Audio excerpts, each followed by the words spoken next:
No, she's on Zoom Oh, now. good. Second time. So Julia should be here on Zoom, and so should Jeff Blinkoff. Okay. We're good? Welcome, everybody, to the Zoning Board of Appeals public hearing, September 12th, 2023. Can I have a motion to, I will motion to open the public hearing. Can I have a second? And all in favor? Aye. We have tonight in person, board members Luke Farren, Thomas Kempner, and Joyce Giffra.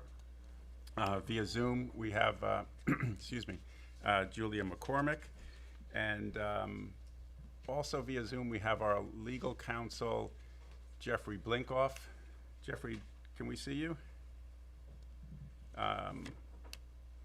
Who will be with us until about 7:30. In person, we have our village planner, Alex Wallach, our environmental consultant, Chick Voorhees, and standing in for Jeffrey Blinkoff after he must leave for a prior engagement at 7:30 will be John Borkwin, and thank you very much for doing that. So we're going to start off with a written decision in the case of 74 White Street, case number 3163. I'm going to motion to accept the decision as written. The decision involves no exterior changes to the residence itself and no changes to the property itself. It's a change of use application. Has everybody had a chance to? So I'll motion to accept the decision as written in case number 316374 White Street. Can I have a second? Second. And all in favor? Aye. Aye. Julia's an aye. For housekeeping, we should do the adjournments first, I think. And the first adjournment is case number 3144, Stephen Hickey, 1377 Meadow Lane. I will make a motion to accept the applicant's request for adjournment to October 26th, 2023, as they continue to make efforts to cure a violation on the property. Can I have a second? Second. And all in favor of accepting the applicant's request for an adjournment to October 26, 2023, in the case of Stephen Hickey, number 3144. Aye. Aye. Please indicate aye. Aye. And so that's unanimous. You have Jeffrey there. You see Jeffrey on. Yes. Hi, Jeffrey. Hello. We have another adjournment, which is case number 3161, 20 Hillcrest Lane. The applicant is not yet ready to proceed, so we will accept, or I will make an adjournment request in case number 3160 for Gary Flanagan, 20 Hillcrest Lane. Can I have a second to approve the adjournment? Second. To what date? Let's make it, we'll adjourn to October 26th. So a motion to adjourn case number 3160 to October 26, 2023. Can I have a second? Second. And all in favor of accepting the adjournment in Aye. case number 3160? Aye. Aye. Aye, aye. Julia, do we have your vote? Yes, aye. I have a motion to adjourn case number 3165, 107 Woolley Street to October 26th, 2023 as well. Can I have a second to adjourn case number 3165, Victoria Khan, 107 Woolley Street to October 26, 2023? Second. And all in favor of accepting that adjournment? Aye. Aye. Okay, so that's unanimous. And then we can move right along to case number 3156, Eiffel Residence LLC, 2020 Meadow Lane.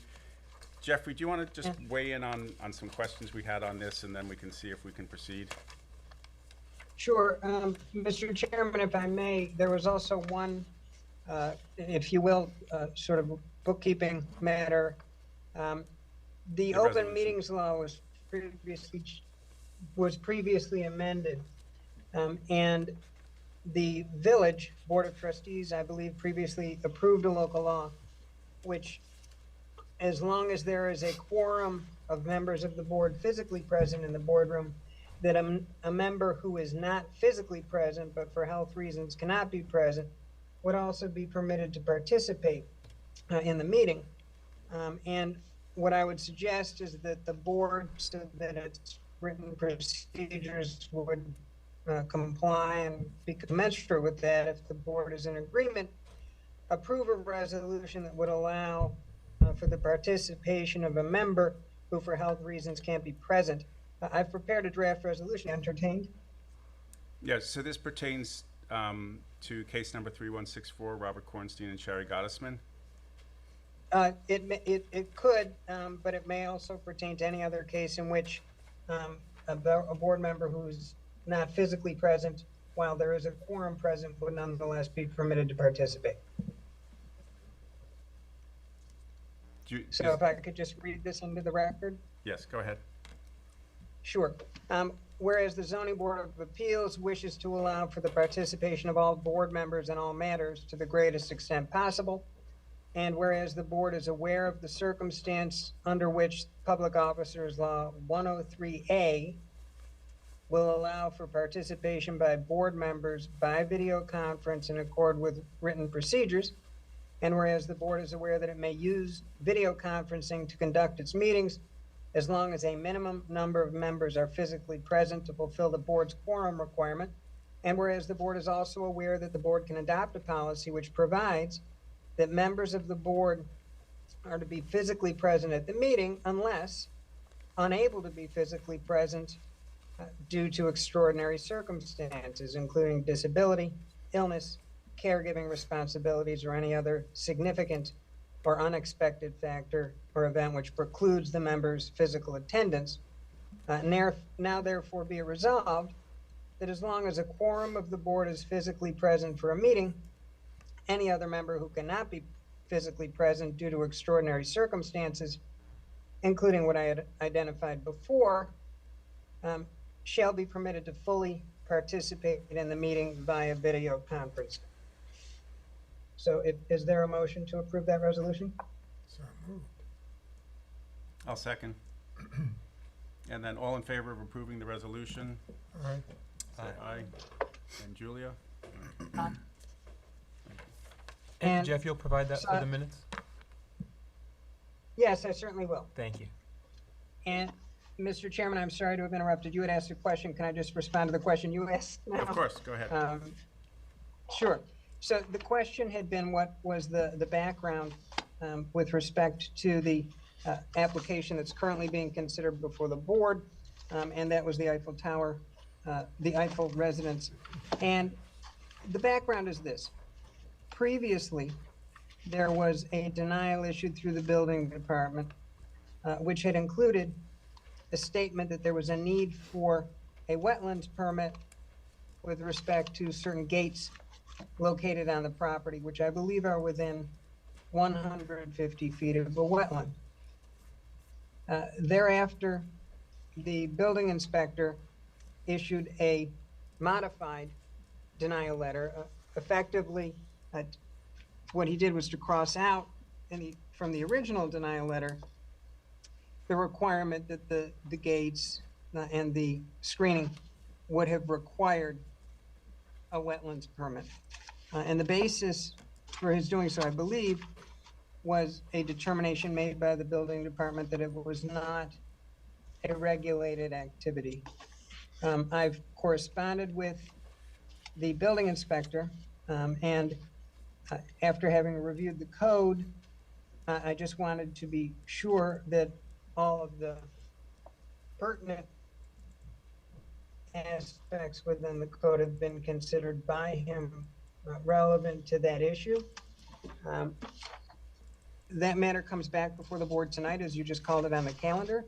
I understand that Mr. Hosso may not be available tonight, and quite frankly, the request for him to have been available was only very recently made, so I expect that he is not. But I would think that matter should be clarified for the board for the purposes of the record in conjunction with this application. Having said that, as you know, and as you'll see in the agenda, there are a number of things being requested by the applicant, but that was one of them, and that was the change that was made. So I think Jeffrey, that provides the let me background. ask this question. If I understand it correctly, your opinion is that The installation and construction of driveway gates does require a wetlands permit. Is that your reading of the zoning code? I do read it that way, Mr. Chairman. There's two applicable provisions within the code, one of which would provide and speak about the definition of a regulated activity. And the section that I will be speaking with the building inspector about is section 116-19.2, which pertains to general regulations and which indicates in part that a structure placed within 150 feet of the boundary of any wetland would require a wetlands permit. And in the code, something that I think bears following up, and I would intend to do so. And Alex, do you have some light that you can shed on this? Because we're reading the zoning code, and it seems like the first denial letter stated that driveway gates required a wetlands permit. Something must have transpired to encourage the building inspector to, I guess, change his opinion and to weigh in that driveway gates do not require a wetlands permit. Our legal counsel is reading the zoning code and opining that driveway gates do require a wetlands permit. What happened? Sure, I can try and shed some light on this. So when this application was originally made, the applicant provided a very detailed description of all of the different elements in the application with their respective setbacks. And you could see the way that it was reflected on the agenda and on the legal notice, there's a lot of different elements set back at different purposes. A lot of these accurately describe the project, and all those elements need a building permit. So that's the way it was presented to the building department. And that originally included the gate and the gate posts. When it came to our attention that this site had a driveway gate that didn't have a permit, they attempted to cure that violation by securing the building permit. They subsequently went to the Architecture Review Board. They got design approval for that, and the building department was able to issue the building permit, and that they now have a CO for that gate to cure any potential violation there. And in that process, it came to my attention that a fence and a driveway gate through that process wasn't required to get a wetlands permit. And so I asked the building inspector to verify the way that we had advertised this, and he brought to my attention that including the gate and fence as part of the description for the purposes of the zoning board was an oversight, that it's something that needs a building permit, but it is in his determination and interpretation of the code, that it does not require a wetlands permit. And I understand this is consistent with past practice of prior building inspectors. I don't believe that fences or gates have been historically referred to this board for wetlands permits. I understand Mr. Blinkoff disagrees based on his reading of the code, but I've discussed this many times with the building inspector, and I understand that this is his interpretation, which he feels is consistent with the way that the code is being administered and has been administered in the past, where fences are regulated differently than structures, which have different setback requirements and are treated differently under the zoning ordinance. So for that reason, we took another look at the description on the agenda, removed those requests, and another application that had a similar request that was also included that probably should have been omitted. And I believe the building inspector provided a letter clarifying his interpretation today, which I believe you all should have. So, and correct me if I'm understanding this the way you're expressing it. Perhaps the denial letter and the initial advertising of this application was based upon the applicant thinking that they needed a wetlands permit, and the building department was just going along with what the applicant was suggesting. So the applicant was under the impression that it needed a wetlands permit because it was 58 feet from wetlands instead of more than 150 feet. Well, that's the way it was. That's why it was written up, because we were following what the applicant. Well, it was provided that way in the description of the project, Right. that the applicant provided, which is, and the setbacks there are correct. What should have happened is that it should have been removed when it was advertised for the wetlands permit, because it requires a building permit of the department, but not necessarily a wetlands permit based on the determination of the building inspector. So there was a little bit of a nuance there, because not all of the activity described rose to the level of regulated activity within a regulated area based on a close reading of the code. But what about your reading of 116-19-2, which doesn't talk about regulated activities, it simply talks about structures? Aren't driveway gates structures? I leave that to the building inspector. I know reasonable people can disagree. That's why we have one building inspector who Mhm. makes that determination. Yeah. I think the definition of structure can be a little bit complicated. I know they have to draw the line somewhere, otherwise, a mailbox could be a structure, or light post. So generally, fences, is my understanding, based on discussions, have not been treated as structures for the Okay. purpose of this. But these aren't fences. These are electronic gates with stone pillars and underground wiring. Is it your understanding that the building inspector is saying that is not a structure? That's my understanding. Okay, that's what we're waiting for him to clarify. I mean, we're happy to process it. I don't understand how electronic driveway gates with stone posts, And anchored in concrete. are not structures. If- And if they're built within 150 feet of wetlands, I have our legal counsel reading the code and saying clearly it requires a wetlands permit. So we're just asking for the building inspector actually to respond to legal counsel and to state on the record what exactly happened. We just want transparency in how did this happen?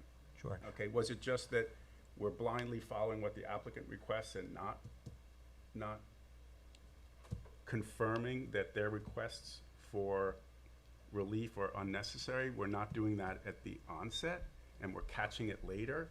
Or, as you put it, it came to your attention, we're trying to figure out on the record, how did it come to your attention that these driveway gates didn't require a wetlands permit? Right. Well, I hope that I explained that clearly on the record, and I know you have the response from counsel by the building inspector, which is also part of the record, which hopefully explains that as well.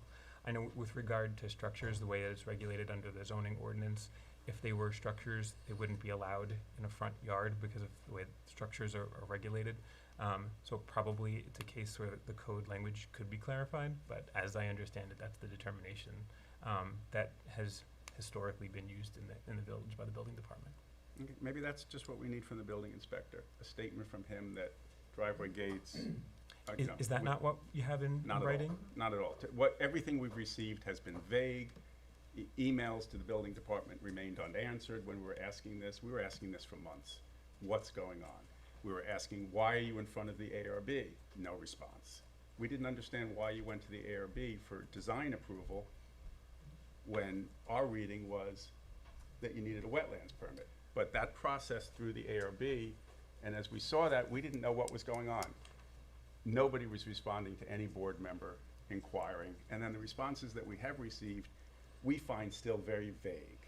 So we don't want to hold the applicant up because it seems like something that will ultimately be clarified, but we're going to have it clarified in writing for the record. So yes, Jeffrey wrote still another letter to the building inspector requiring clarification. If it's what you're saying, that the building inspector truly believes that stone pillars with driveway gates that open and close and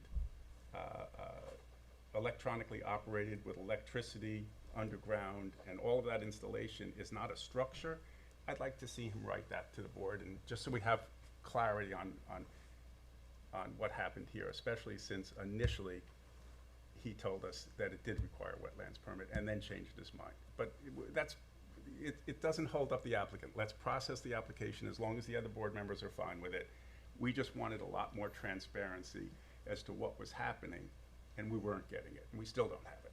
Well, I think the building inspector feels that it's been clear, but I'll ask him to further clarify that letter if you think that that's not the case. We'll get there. Alex, who writes the turn down letters?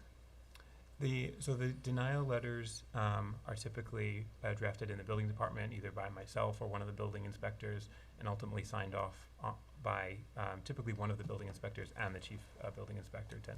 Got it. And typically we get a initial draft of that provided by the applicant to make sure that we understand that they know which variances that they're asking for in their application. That's often amended and corrected by the building department as necessary. So if Tien has the most institutional knowledge of how things, he's been here forever, when the draft went to him, do you know why he would have signed off on it, knowing that, in his view, it's not practice to have gates, driveway gates? I think in that aspect, like I said, it was probably an oversight. You know, there's a lot of different elements here. I think the idea was that they're trying to be as transparent as possible and describe the application as fully as possible. But as I pointed out, including that language for the purposes of the zoning board indicates that it needs a special permit. If that's not the case, Right. it needs to be removed from that project description, even though it's reflected on the building permit application. So there's a little bit of a distinction there that I'm with might have you. been missed. I'm with you, and oversights happen, but it's not just this application, right? We have one or two other applications where, you have to understand that's where we're wondering, how did the chief building inspector, who has the institutional knowledge, let 3 applications go through without catching that? That's what we're looking for, I think. Yeah, and that's what I've sought to clarify with the building inspector and having this conversation with him, and that it's one thing to include it there for transparency's sake, Sure. but making sure that everyone understands what it means to include it on the denial letter and what that in terms of needing a permit. So I understand he wanted to make that publicly available, and it's accurate and describes the project and needs a building permit, but shouldn't have been included on a letter that reflects a special permit if it doesn't need a special permit. Well, better to make it public than to make it appear as if it was hidden. So I appreciate him, crossing it out and circulating it, and we'll reach an understanding, I'm sure. It's a nuanced area of code, I'm sure you Sure. understand. Do the board members feel comfortable proceeding with processing the application, or Julia, do you have any comments or questions? I had hoped that Tian would have made an appearance, and I recognize that it was a very late request, but I had hoped that we would have had that opportunity before we processed the rest of the application. I'd feel comfortable coming back to it, and I would say Mr. Pasca should proceed. How do you feel? I don't know enough. Hmm? I don't know enough to have a good answer, sorry. Are you happy, or can we process the application is the question, or do you want more information with respect to the prerequisite issue of whether or not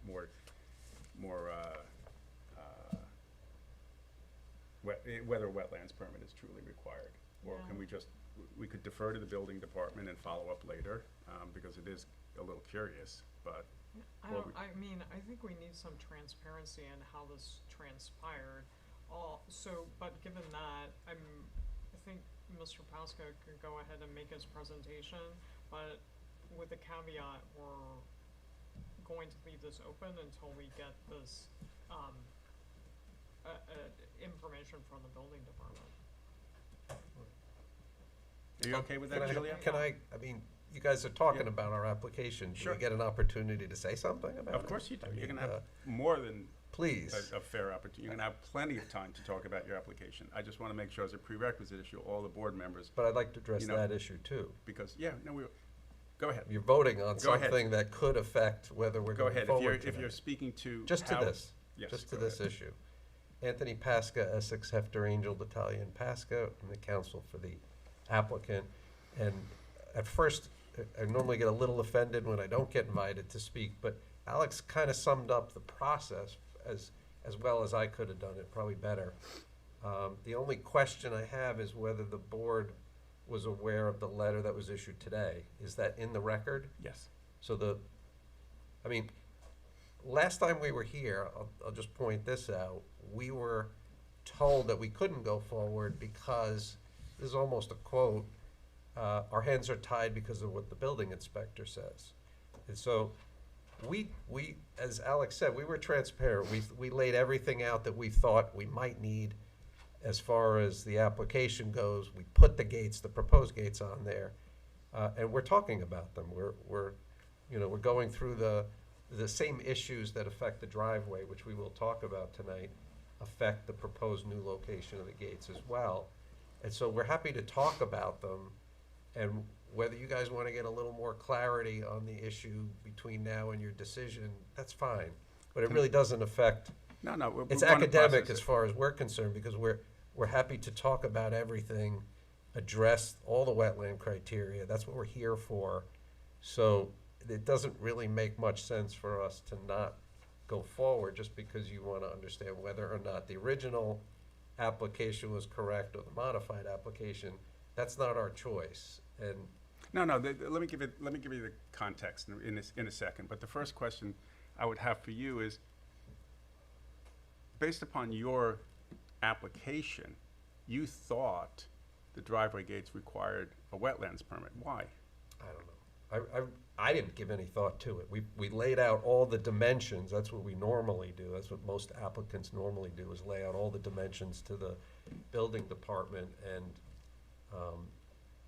they base their notice based on that. And so No, what they're saying But- is that your application requested this wetlands permit. our application they followed certainly along. called it all out. Every setback dimension that was on the survey, including the gates, was called out.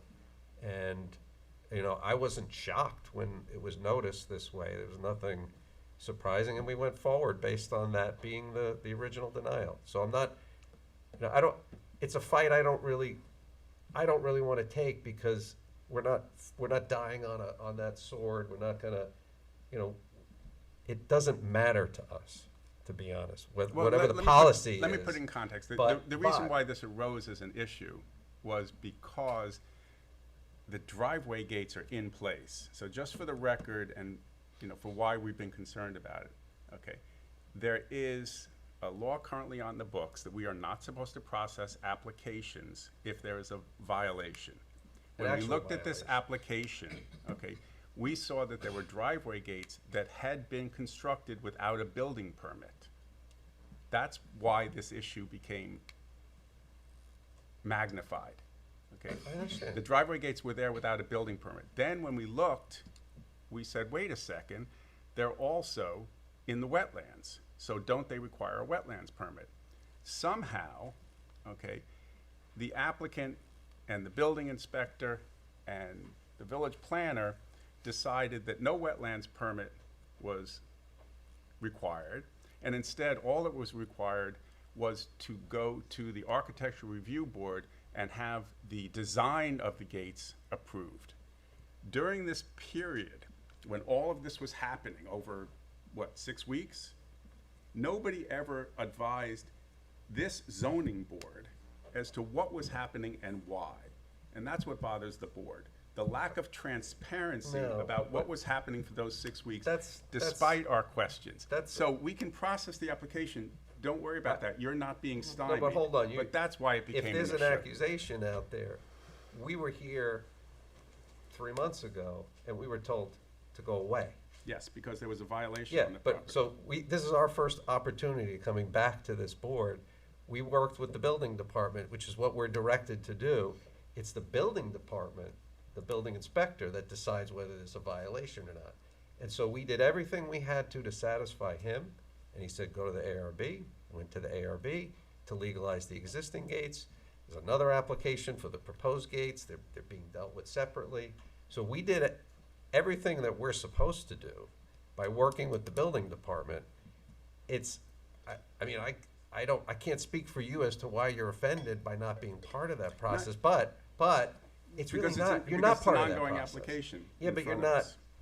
you paused the application so that we could deal with this violation issue that was sprung on us the day of the last meeting, which we did. And at that time, the gates hadn't even been mentioned. It was just the tennis court, which we shaved off the tennis court.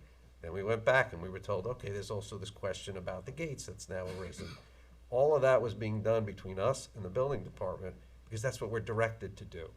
It's not a zone, you guys aren't an enforcement board. We don't want to You're- be an enforcement board. You Okay, said but that have many you, times. Have you read the new legislation? We are required I know to when there's a violation. to not process an I- when application there's if a there's a violation. violation. Correct. So we were told initially there was a violation. That's why we I stopped agree. processing the I application. understand that. I Then understand that. things happened without anybody telling us how the violation was going to be cured, and No, you're back. There was only one violation issued, and that was on, with respect to the tennis court, which was taken care of. The whole gate thing happened after you guys put a pause on things. And we had a conversation about that. I don't agree with that law. I don't think it's legal, but so be it. You put the pause on the application to deal with the tennis court. We started dealing with the tennis court, and then we were told, by the way, while you're at it, before you go back to the zoning board, deal with the gates. Go get an ARB. We were told to do that, and we did. And now we're back. There's no violation, right? We all agree. There is no violation issued by the building inspector, which is the prerequisite for that law that you raised. It says a violation issued by the building inspector, not by anybody else. So, We're with you, when you Tony. said the We last want to time. process the Okay, application. when you said the last time, our hands are tied because the building inspector said this. Well, now, the building inspector says there's no violation relating to these gates. So, we just want to go forward. And by the way, We're we're ready. going to address all that We're ready wetlands to go issues. forward. Great. Julie, are you okay with going forward? Can Julia hear me? Yes, let's go ahead. Okay, go ahead. Okay, thank you. So, before everything got paused, we had one meeting with the board where we went through all the building changes and all the wetlands issues. And really where we left off was that you guys asked us to take a deeper look at the front yard, particularly with respect to drainage for the tennis court and with respect to the wraparound driveway. Some wetlands questions came up at that meeting, and so the basic charge that we went back with was to rework and take a deeper look at the front yard, look at the landscaping, and so I want to ask Mike Shiano to talk about how the plans changed since the first iteration that you guys saw when we had our first meeting. Okay, Mike?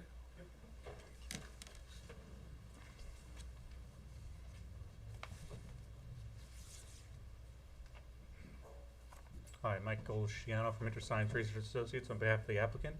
If we can just allow Sabrina Kelly. Sabrina, what's the name? Under inner science and memories. Thanks. Thank you. So, at the April 27th, 2023 hearing, where this application is to request variances from the Dolliver Dune Crest and also to request wetland special permit to renovate and expand an existing single-family dwelling, where those additions and the work that's being proposed is within 150 feet of the wetlands. Specifically, the applicant proposes additions and renovations to the existing dwelling to construct a new swimming pool, an at-grade masonry patio, a second-story deck, to install a pervious driveway, and to upgrade our existing septic system to an IA-OWTS. At the April 27th meeting, the board requested a few modifications and had some additional requests. Those included that we consider adding drainage for the tennis court, that we consider proposing a wetlands buffer and provide a revegetation plan for that buffer, that we verify the wetlands lines. We had originally had a survey that showed 3 different wetlands lines with 3 different dates, which was based on a collection of FOIL requests, and we kind of like put them all together. So they wanted us to verify and speak with Chick to see that they were all still accurate. You also asked us to provide a swimming pool cross-section to demonstrate that we had proper groundwater separation. We needed to confirm the residential parking calculations, and also you asked us to seriously consider removing the wraparound driveway. Regarding the wetlands line verification, we we're able to go out there and visually inspect the wetlands to the west and the wetlands to the north. And James Walker from our office, who has over 30 plus years of experience, actually probably closer to 40 at this point. Yep. He went out there and visually inspected it and verified that those are still accurate. And we also had a conversation with Mr. Voorhees by email on May 13th regarding those wetlands, and Chick confirmed that we can continue to use that wetlands line, especially because this board in another configuration approved a substantial wetlands permit on that property. And so that line would still be accurate enough for us to use. So the wetlands lines that are shown on the survey are good for us to proceed with. Regarding the pool cross-section, we added that to the survey that was submitted, and we are able to show that we have 4.5 feet to groundwater. So we're definitely more than the 2 feet that would be normally required. So that's great. And then as part of the submission that we made prior to the June meeting, CMAC prepared some plans that showed the parking diagrams to identify that we conform and comply with the required parking for the house and the number of bedrooms that are proposed. And as you can see on this survey, the driveway was reconfigured in order to remove the wraparound driveway, which we were proposing to add an additional side on the east side of the tennis court. So we've removed that, and in order to provide proper turning radius and whatnot, we reconfigured the driveway. CMX is going to get up later just to talk about his conversation that he had with Dean McNamara, the fire marshal, to make sure that this all complies with what would be required. So we'll get into that later. Also, you can see that we've added sufficient drainage in shallow structures in order to provide drainage for the tennis court. With that, we can move on to just talking about the buffer plans and the revegetation plan that we've prepared here.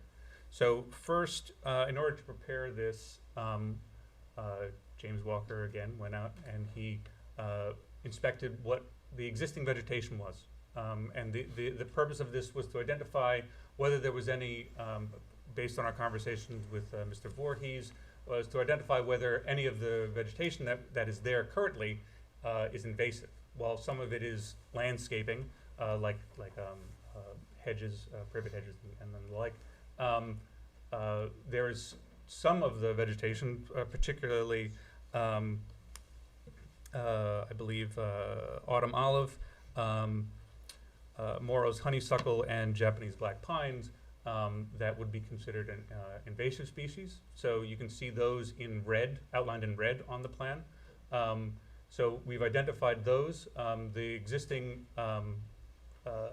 vegetation that would be non-native, that is not invasive, Chick indicated that we could keep as long as we also kind of bolster around it where necessary. That doesn't include lawn, obviously, but things like certain types of shrubs and grasses and that are not lawn, we could keep. And so that's kind of the basis for this initial existing conditions plan.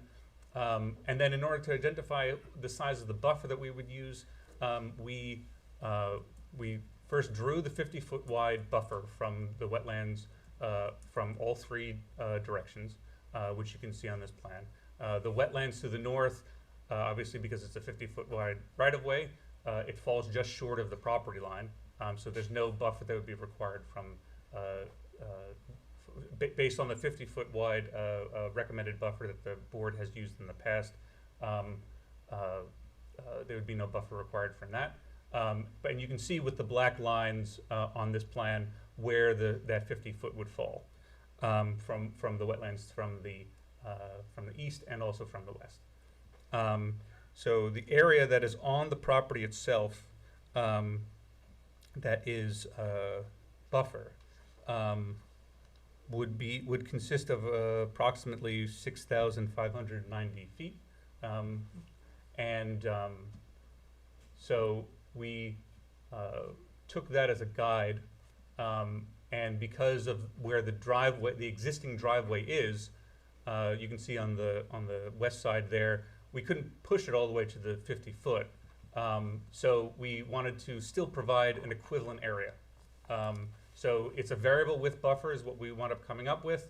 And so the proposed buffer as shown on the plans that have been submitted is 6,595 feet, so 5 square feet larger than what would be a normal 50-foot wide buffer. And just to put that into perspective, the western buffer, as shown on this plan, would have an average width of about 46 feet. The eastern buffer would have an average width of about 63 feet. So when you average both sides together, the average variable width is approximately 54.5 feet.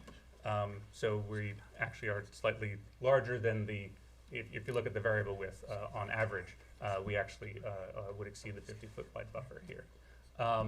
And so in addition to showing those buffers, we're also showing that in the areas that we are going to take out invasive vegetation, we're going to replace that with native species. And that includes not only areas within the buffer, but also you can see such as number 4 on this plan, where we are replacing black pines with eastern red cedar. So we tried to, within the wetlands area, we're trying to remove any invasive vegetation where we can. So this is what we've come up with here, and we hope that satisfies that aspect of the wetlands requirements.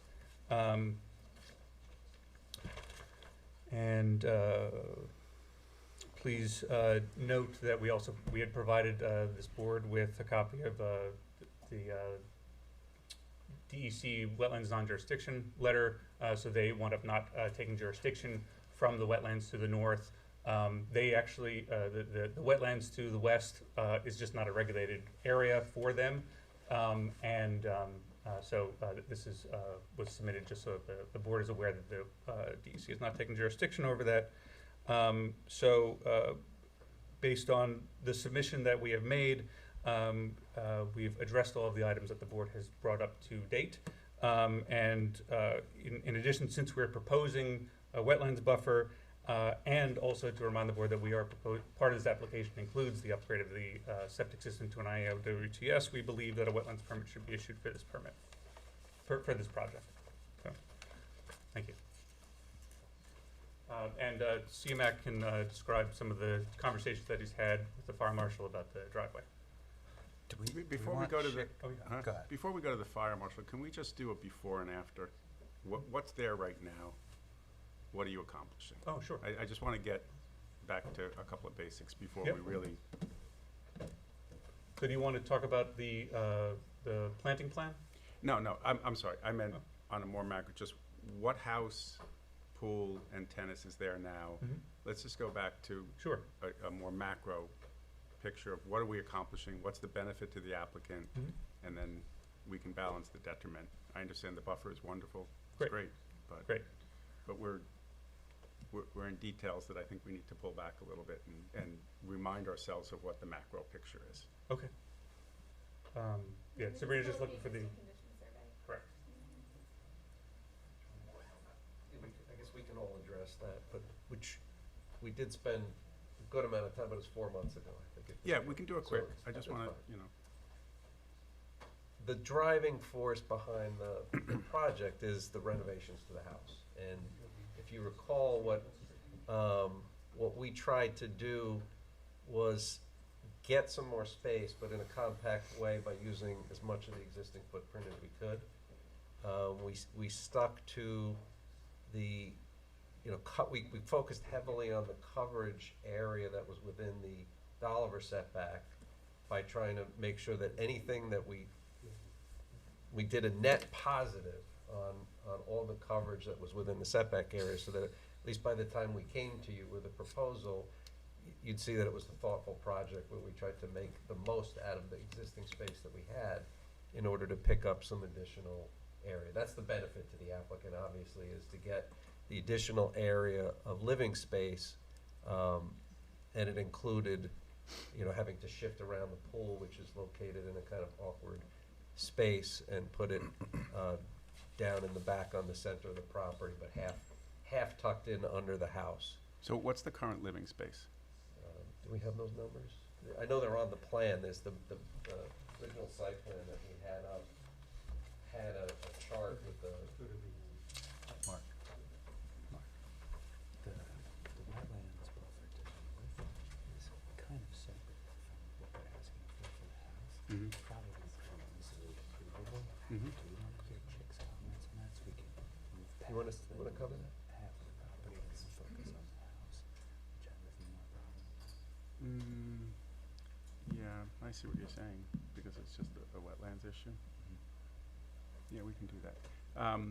Not to lose our train of thought, maybe we're right to have Chick just balance out what you were saying about the wetlands buffer, and then just, Before we go back to this? yeah, and my apology, I was trying to get refocused on what we did 4 months ago, but Chick, do you wanna respond to their suggestions about the buffer?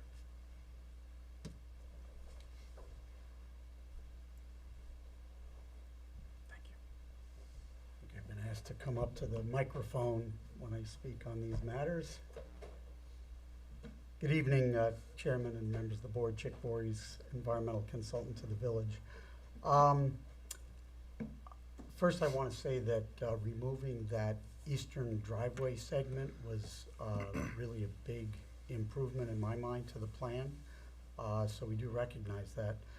I also wanted to mention that after one of the hearings, and this goes back a ways, but the board had asked me to prepare a detailed review of the application, just so we have a good baseline, and everything has been checked for consistency at the point when we get to a permit. So I didn't hear Mike address the NPV memo from August 30th. And that had some additional items. It did include the items that were brought up at the meeting, but there were some additional items that were mentioned. One thing that I was curious about is where the 50-foot came from for the purpose of establishing kind of an equivalent buffer, because the village code speaks to 125 foot, and there certainly are areas around the tennis court that appear to me to be not natural, that could also be part of a restoration effort.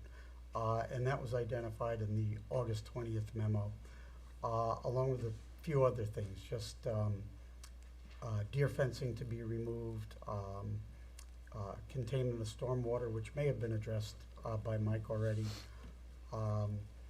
consistency between the site plan and other plans as far as the sanitary system. We do see the existing vegetation inventory, and Mike did properly quote our conversations that I am in agreement with the wetlands line that is on the maps, and also that it could be more disruptive to remove some of the vegetation that's not invasive. So we did talk about those items.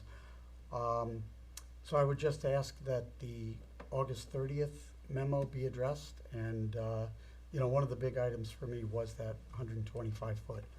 I do recognize that the house improvements are pretty minor, but there are opportunities to bring this into greater compliance with the 125 foot setback, and I'd just like to see some additional efforts to expand the natural revegetation areas.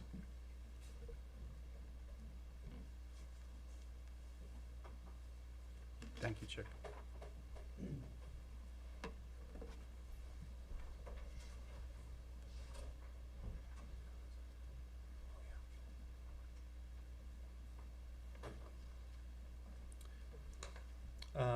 So first, Chick, I'm sorry I did not address that memo. I did not receive a copy of it yet. So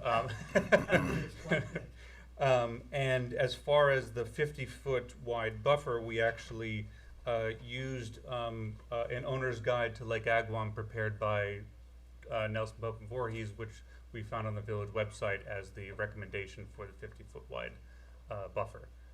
While the landscape setback in terms of providing what the regulated area for landscaping is, all of the landscaping that is currently on the site is pre-existing, non-conforming. So I can understand that, but I'm just so that you know where our idea for the 50-foot came from, was the village website and a pamphlet prepared by the village's environmental planner. So I'm happy to address the other comments that are in your memo once I receive a copy of it from the building department, I suppose. So, thank you.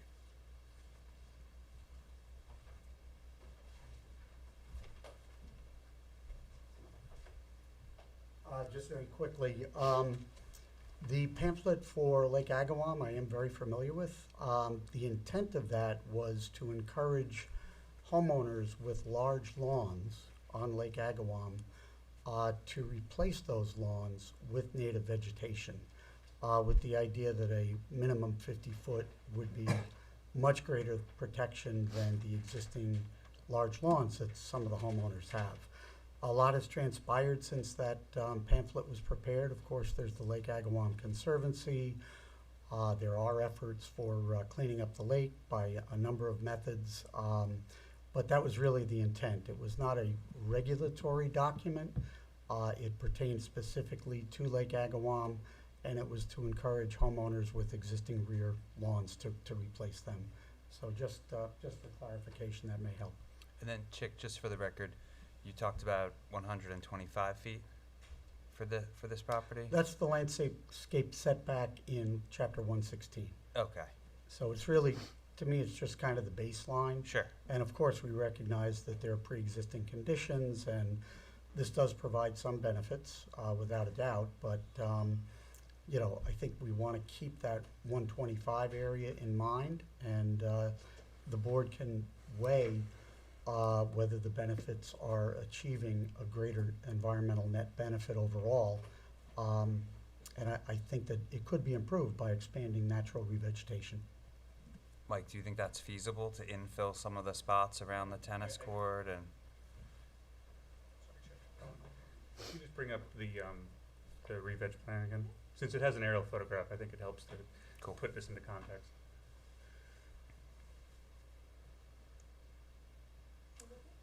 Yeah, if you can just zoom in.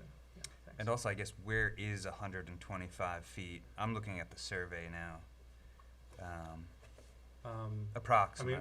Probably 125 would wind up encompassing the, probably the northern side of the property.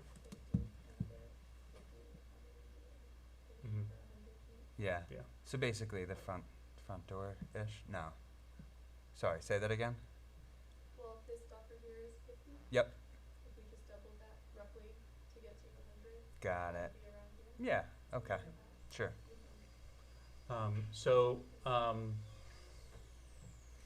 Typically, a wetlands buffer is I mean, as the name literally says, it's to buffer the wetlands from development, provide contiguous wetlands habitat, and ensure that the wetlands in a particular area are not negatively affected by the development. In looking to the east, those wetlands are separated by a driveway on the neighboring property. They were required to provide their own buffer there, but there is some separation, so it's not a contiguous area. So providing additional revegetation on that side, I don't see how, while I understand from a regulatory standpoint how it sounds like that would be good, I just don't see from a habitat and buffer standpoint why that would provide additional benefit to those wetlands in particular. And then as far as the wetlands to the north and to the west, it's sort of the same thing in terms of there's a road that separates the wetlands to the north, so replanting and revegetating the lawn between the tennis court and the road, I just don't necessarily see what wetland benefit that would provide. I guess if the board is going to request us to do that, then we can definitely look into it. I just don't see, from a wetland standpoint, what benefit that provides, considering the specific existing conditions that we have on the site. So, and if Chick wants to rebut that, obviously he can do that. So. Cool.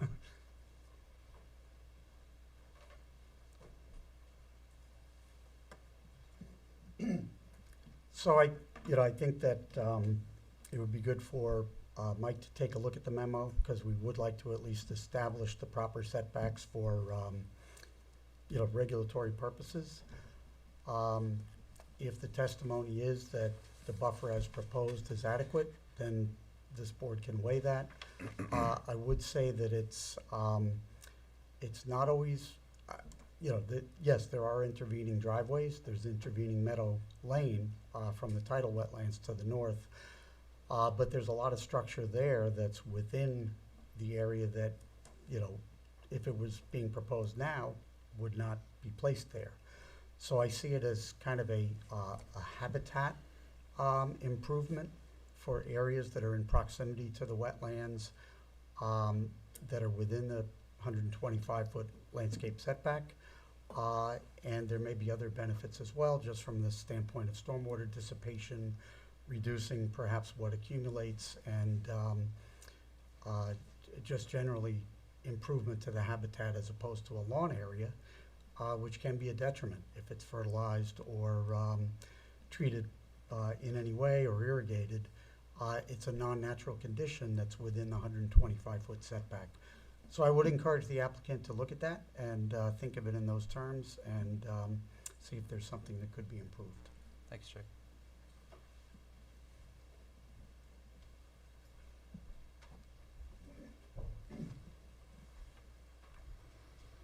Go back, Chairman, to your. Okay? I'm good. You're good? To go. Yeah, let's go. Yeah, to I just want to, let's go back to what's the benefit to the applicant, the basics. So the CMX and the architect representing the client here, Sal Moses.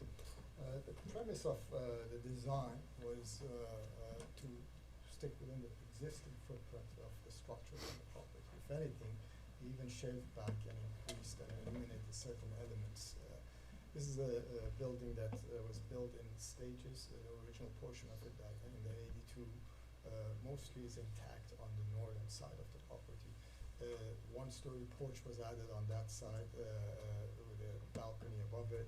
We're actually removing that and again reducing. But can we get something on camera? Just let's replace that, or? Actually, I did prepare, if you remember, because this building is such a complicated design, I did prepare a series of color renderings where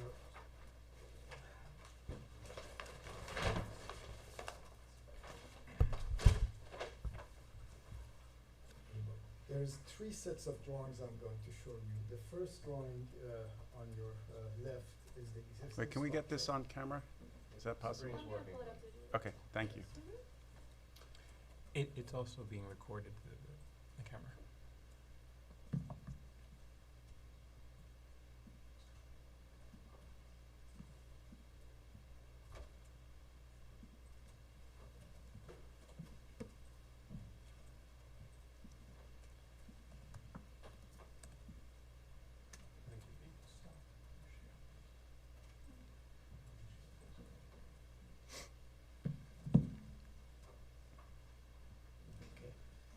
Sabrina, if you could go ahead to the page where we have the 3D drawings, that's better on, you'll get a better understanding. The first, yes, that's it.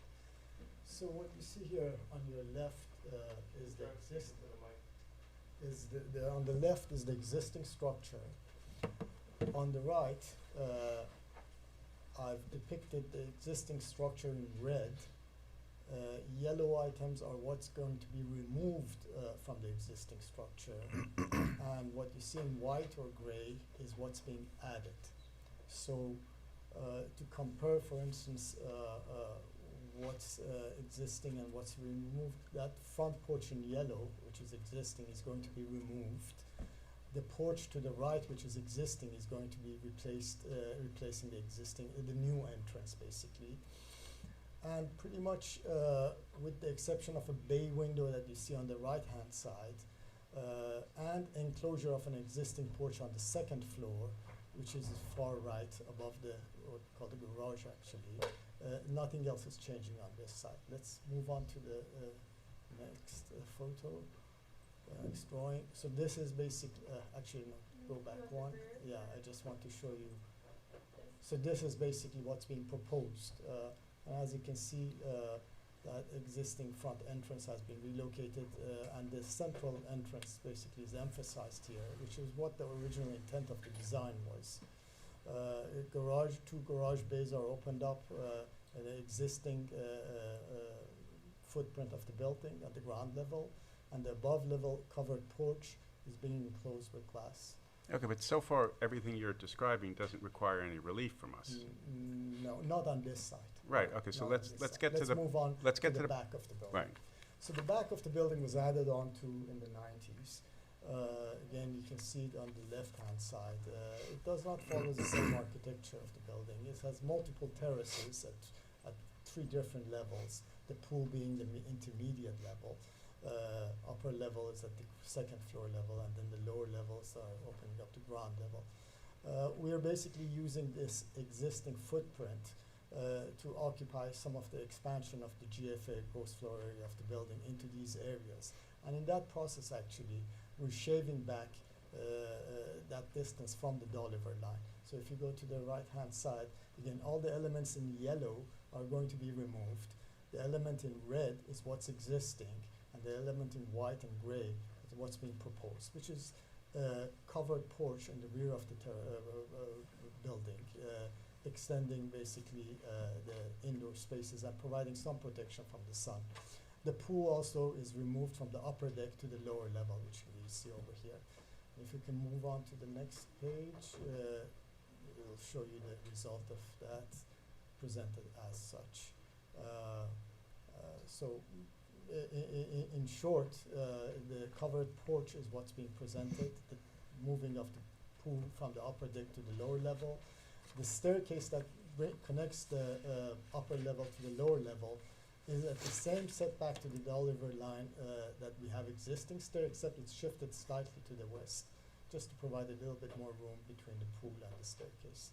But its setbacks from the Dolliver line is maintained exactly the same. And also its footprint is exactly maintained the same. Overall, the lot coverage has not changed much. It's pretty much the same. If anything, we've reduced the lot coverage. The GFA has expanded, but again, within the footprint of the existing. From what to what? The GFA has expanded from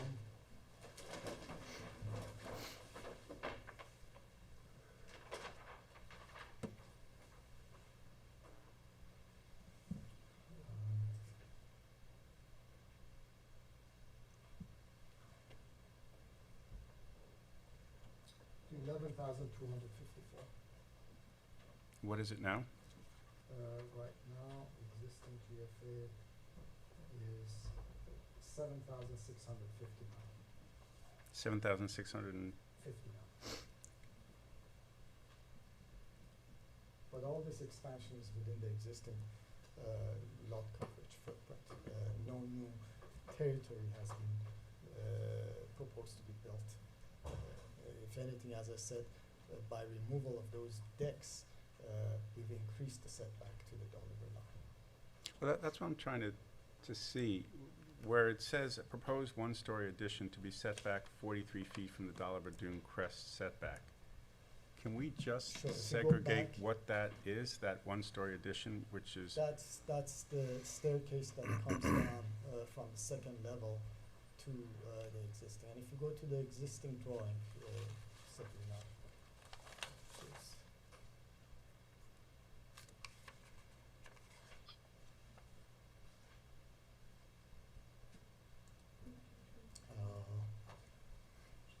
Pull back up.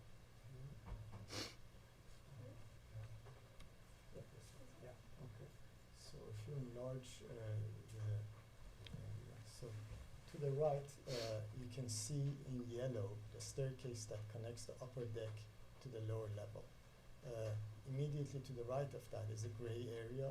That's the new stair, replacing the existing stair, but with the same setback to the Dolliver line. So this is reversed, so ocean is. The ocean Mhm. is right now at the top of the screen. The staircase going down from the upper level, existing is in yellow, proposed is immediately to its right in gray.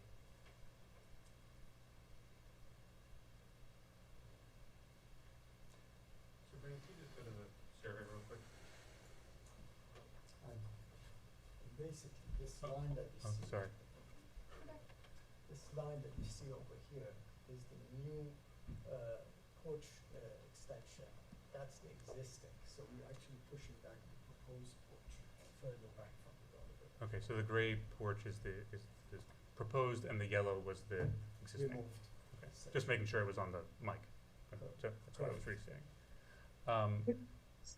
So, Very sorry. Walkway. Julia, we didn't hear Julia, you. is that you? Yes, I'm asking about this very, very, very long walkway that goes out to the beach. Yes, It's- that's an existing walkway. We're not removing it, we're not It's existing redesigning now? it. Pardon me? It is there now, yes. Yes, it is there now. correct. No, okay. And under the coastal erosion regulations, we're actually required to have an elevated walkway that takes us over the dunes.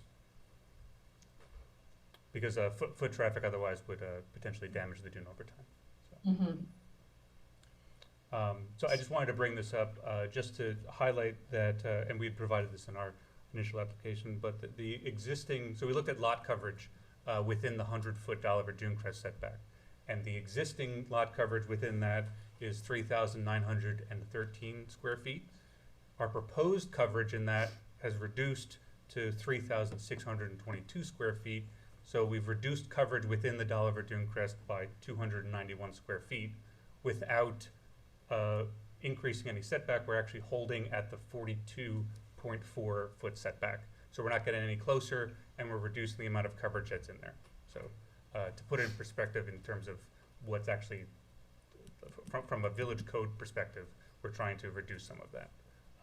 So I hope that helps.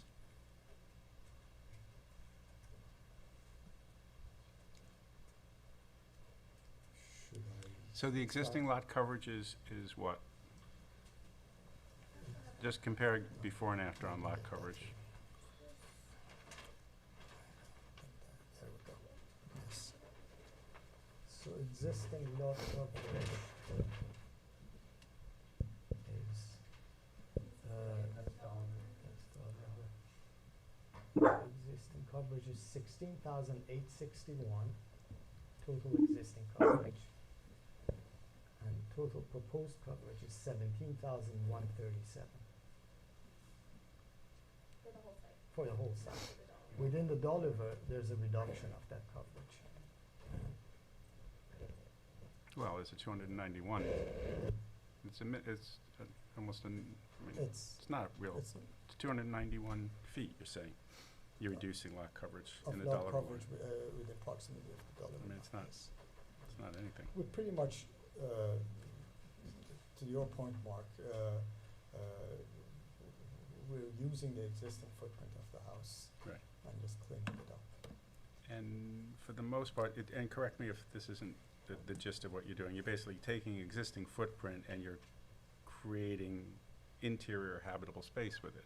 With portions That's how of you- it, because not you're- all of it. A good portion of it on the upper level is still the porch, the covered porch, but in the lower level, yes, that's correct. No, because it looks like I mean, this is more than a 50% increase in the size of this house. So you must be, and you're No, not, I well, don't you're going think- from 7,659 to 11,254. Is that right? For GFA. Yeah. Let me just go over to GFA one more time. Total existing GFA, I told you 7,427. 7,427? Yes, 7,427. Total proposed GFA 10,075. Okay, that's not what we were just, No, that is What was the 7427. 11,000 figure you quoted That to was, us a that minute was ago? old, we basically, the survey is the most accurate. Okay, Yes, okay. the survey is the most accurate. I brought the old drawing, unfortunately. What he was quoting was the existing versus proposed total lot coverage for the entire site. So on the survey, we separated out the total lot coverage for the entire site, which would include the dune walkway, it includes the tennis court. But because the Dollar Dune Crest was a separate thing, we wanted to make sure that the board had that information. So we've provided both of those. So what I said before was the lot coverage within the Dollar line, and what he just said was the lot coverage for the entire site. GFA for the site. GFA for Lot the- Well, I'm sorry, when he was coverage. pointing at the survey, Okay. he was saying the coverage. What he just said, the Okay. 7,427 Based on what, 36% to of what? 10,075, Yes. that's GFA. It's going GFA, to I Oh, understand. yeah, Yes. okay. So you went Okay, 36%. so an addition of 3,000 square 3,000. feet, From okay. 7427 to Yes, Right. 075. 7,400 to, it's a 2,500 addition. What's the allowable GFA? Allowable GFA is,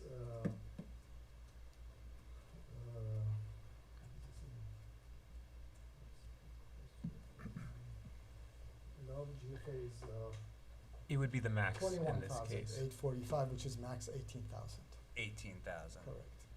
because we've got so much property towards the Correct. water. Okay. How wide is this lot? This lot is, 153. 153? 152.26. And how far is it to the Dollar line? Forty- Which portion? The 42 closest- feet to the pool. 42 and change, which is the staircase going from the upper level. No, to I'm the- sorry, the distance from the road to the Dollar line. Oh, from the road to the Dollar line is.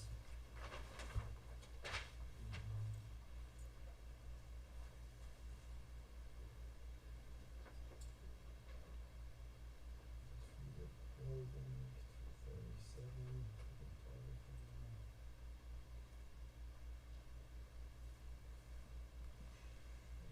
600 something.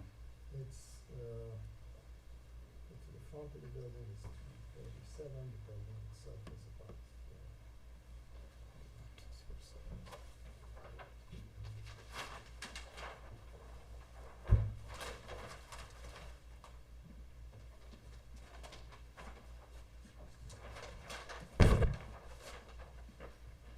It's not shown anywhere on any survey?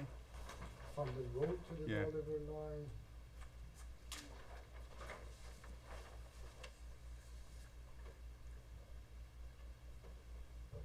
The building itself is.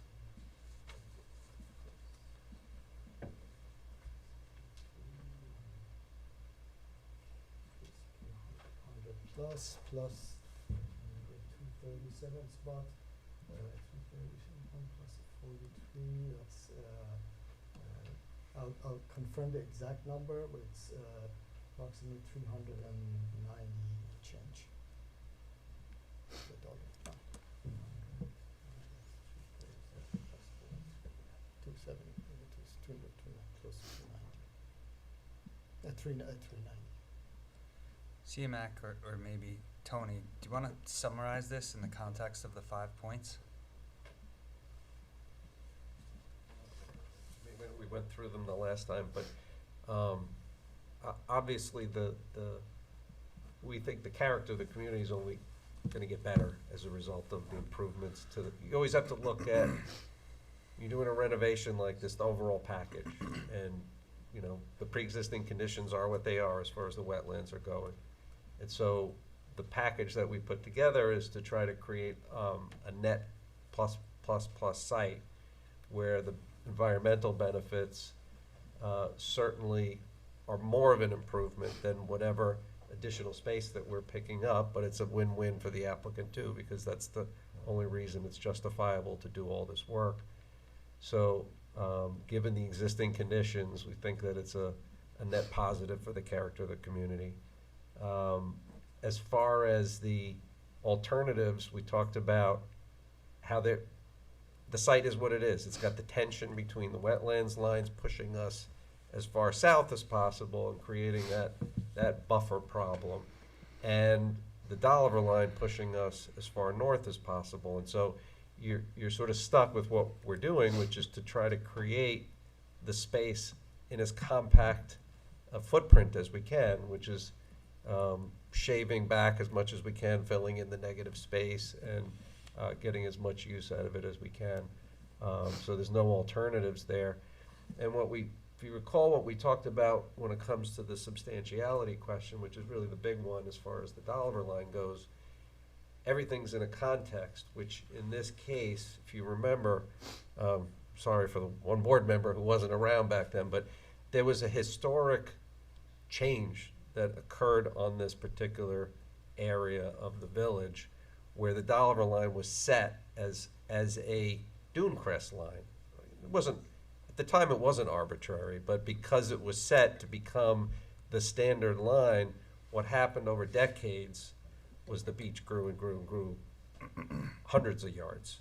And so I remember Alex had put up on the screen the aerials showing how much the actual dune crest the primary dune crest has been growing and growing and growing. And so if the Dolliver line didn't exist and it was measured as against the true dune crest, we wouldn't need any variance at all.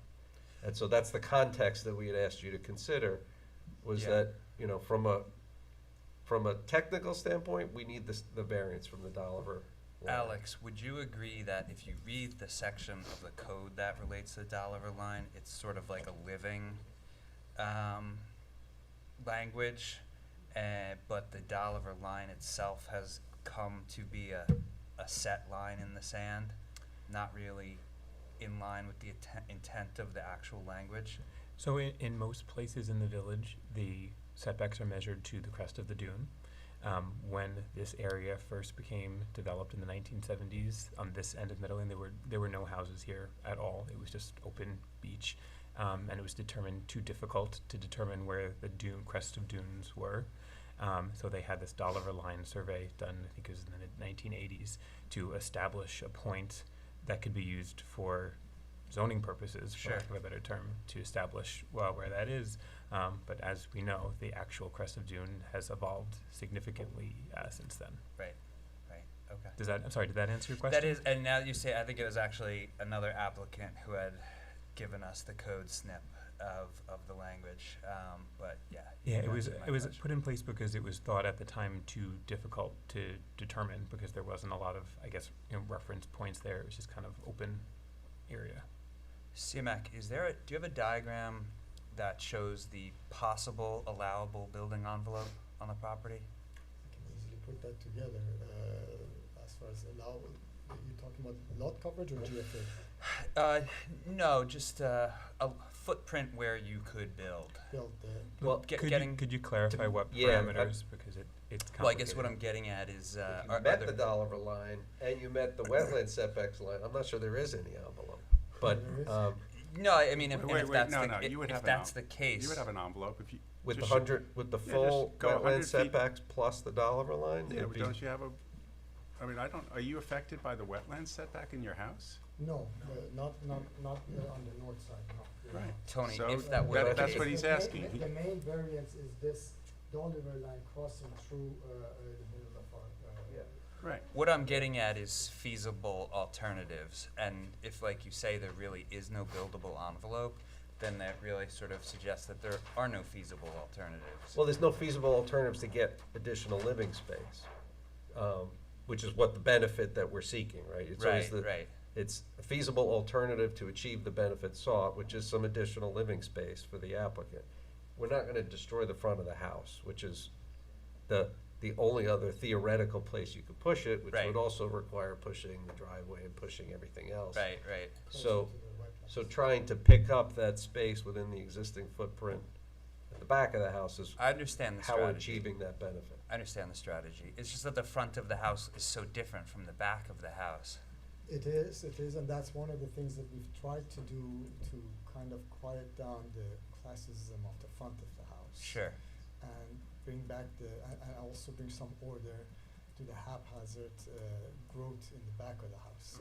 Right. That porch also in that process provides not only some protection, shelter, and privacy for the residents at our client space, but also privacy to the neighboring properties. Mm-hmm. Being that this is a long, narrow lot, outdoor activity, for instance, as an example, the pool, original pool on the second deck was completely exposed to the neighbor to the west when they were activity Right. up there. Right. Now, not only the pool has been shifted down to the lower level, but that activity on the upper level, that is a porch, is enclosed and provides basically sidelines and protection I to the understand. neighboring properties, both sides in that sense. If I remember correctly, your intervention inside the house is pretty substantial On the ground level. on the ground On level. the ground level, Right. yes. So I This mean, is not it a- could you could go north. We could go north if we abandon the structure completely, and then, but the drawback, as Tony said, is that we're basically pushing everything with that, the driveway and everything onto the wetlands. Closer to the wetlands, which is wetlands. pretty tight on that side. If you look at this drawing over here, these are the setbacks of the wetlands. Yeah. And Mark, just to answer your question about the distance between the front lot line and the Dolliver line, there is actually a little diagram on the survey, and on average, when you measure the both sides, it's about 390 feet between the two. 390 feet. CMAC was right. Nice. So over here, the This was the green previous and ble- the blue proposed plan, dotted obviously. lines are the setbacks at 125, 150, and the 200 from the wetland For sanitary. for sanitaries. right. And then that orange line that you see is the 100-foot setback from the Dolliver. Yes. So crossing the Tony is correct. If this were a new house, you'd be very limited Correct. in your buildable envelope. Especially because you also, for any house, have to fit a septic system somewhere. So it's not Yes. just the house, it's also the fact that we would not be able to meet the house, the 100-foot dune crest setback for the house and its septic system, because it just wouldn't be But feasible. as Mike said, we do have the 100-foot Dolliver setback. But if you really look at the relationship of that Dolliver to the crest of Dune and the ocean, we have basically two sets of high points between that and I understand. I agree. I think that's what I had previously shown when we were looking at the older aerials. yes. And historically, based on the cuts in the Shinnecock Bay, to the east of the cut, the beaches have been growing, the beach fronts have expanded, contrary to the west side of it. So this property in time has expanded. Yes. I think I'm fine. I don't have any further questions. So, Mark, Thank you. Julia, Not at this time. Okay. Do you have more? Otherwise, we'll adjourn for all purposes and come No, I back with think some more we questions. obviously want to take a look at Mr. Voorhees' memo and address that. I think the adjournment gives you guys time to get whatever clarity you want. And we're not putting any English on that issue. That seems to be an issue that's it's an more. interagency thing. It has nothing to Right, do with and as you know, we applied for it, so whatever happens, happens. We'll get as far there. as the relief requested is concerned, but, is there anything else that you specifically want us to take a look at between now and then? Cause it would be nice to wrap this up and get you whatever information you want. Is there anything you can think of, Julia, or we can always send a note later? And I'll be happy to have you over at the site if you need to take a look at it, get a better idea. Because coming there, you'd really get a good idea of the scale and distances to the Yeah, ocean and maybe so forth. We'll take you up on that. If the board likes, we often coordinate site visits through our office. Say that again? We often coordinate site visits through the building department, if that's something that the board would like. Yeah, we'll reach out and Yeah. get something going. It almost, when you're there and you see how big that dune really is, the dune system, it's essentially like a triple dune system now. And so when you are evaluating the Dolliver variance request, which is really the big one as far as the zoning request is concerned, you kind of need to see that to put the context in it as to, you know, what was originally intended by that Dolliver line versus what's actually there today. I agree, and It's- stick around. You're going to hear a lot about the Dolliver line tonight. But I agree. It's So, something that might. We'd wanna love be it if you revisited. guys could go there and take a look at that, because that really does put the context on it. Okay. So I'll motion to adjourn for all purposes. Can I have a second? Until the next meeting? Oh, wait, we didn't ask if there's anybody from the good public, call. so I'm sorry. Is there anybody from the public who And wishes is- to be heard? And Mr. Chairman, You're off? if I may, with my apologies, if I may be excused. Thank you very much. If Mr. Borky, thank you very much. You're passing the baton? I'm passing the baton to Mr. Borky. Thanks, Jeff. Thank you, Jeff. Thank you. Okay, does anybody from the public wish to be heard with respect to case number 3156 Eiffel Residence LLC, 2020 Meadow Lane? Is anybody online or, okay. Then I'll motion to close for all purposes, adjourn for all purposes. Case number 3156, 2020 Meadow Lane, can I have a To second? October 26th? And we'll adjourn to October 26th, 2023. Thank you, Alex. Second. And all in favor? Aye. Aye. Thank you, Board. Thank you. So next, we do have case number 3158, 1430 Meadow Lane. I don't know if there's more to. Anything we need on this? 1430 Meadow Lane, or we've got, we've got what we need? Should I proceed? If you'd like, yeah, we probably have everything we need, but Great. go ahead. Thanks. My name is John Bennett. Bailey Larkin from my office is here as well, as Bruce Brown, the project architect. When we were last here, the board had questions regarding the foundation plan for the proposed addition that was submitted, and also on-site parking issues. When I say issues, just where the on-site parking was going to go in a conforming location. So we did submit a site plan demonstrating that 10 parking spaces can easily be accommodated on the site without any need for zoning relief. Of course, then that's pretty obvious that it can comply with the town code. So no foul, no harm there. And then in addition, there was a question as it related to some structural plans, whether or not there was going to be any new piles had to be driven south of the coastal erosion hazard line, and we did submit revised structural plans by Delandro Andros Engineering dated August 9th, 2023, demonstrating that no piles south of the coastal erosion hazard line are required to construct the proposed addition. So we do not need any relief south of the coastal. We don't need any coastal erosion hazard line relief or variances. I actually had confirmed this in a discussion I had with Mr. Tinhoso the other day. So unless there's anything else that the board would like to see, I would just remind the board this is a minimal request. We're over 290 feet from the road. Support letters from the neighbors on either side, and as I gave you before, substantial authority that this itself is probably the best determinant of the fact that the project will not impact have a negative effect on the on the character of the neighborhood. So at this time, unless the board has any other questions, we'd simply ask the board to close the public hearing for written decision. Julia, do you have any questions? Not at this time. Well, we may be closing it for decision, so, Yes. okay, Prepared for that. So ask now, right? you good? Okay, so I'll motion to close case number 3158, 1430 Meadow Lane for decision. Can I have a second? Second. And all in favor of closing it for decision? Julia, are you with us? Yes. Okay, Thanks. so that's Aye. unanimous. Thank you. The board has 62 days. Thank you, John. So moving on, we have case number 3164, Robert Kornstein and Sherry Gottesman, 43 Bailey Road. Julia, you'll take over from here. Luke and I are recusing ourselves, and we'll be back shortly. Oh, yeah, that's right. Who's here this evening for the applicant?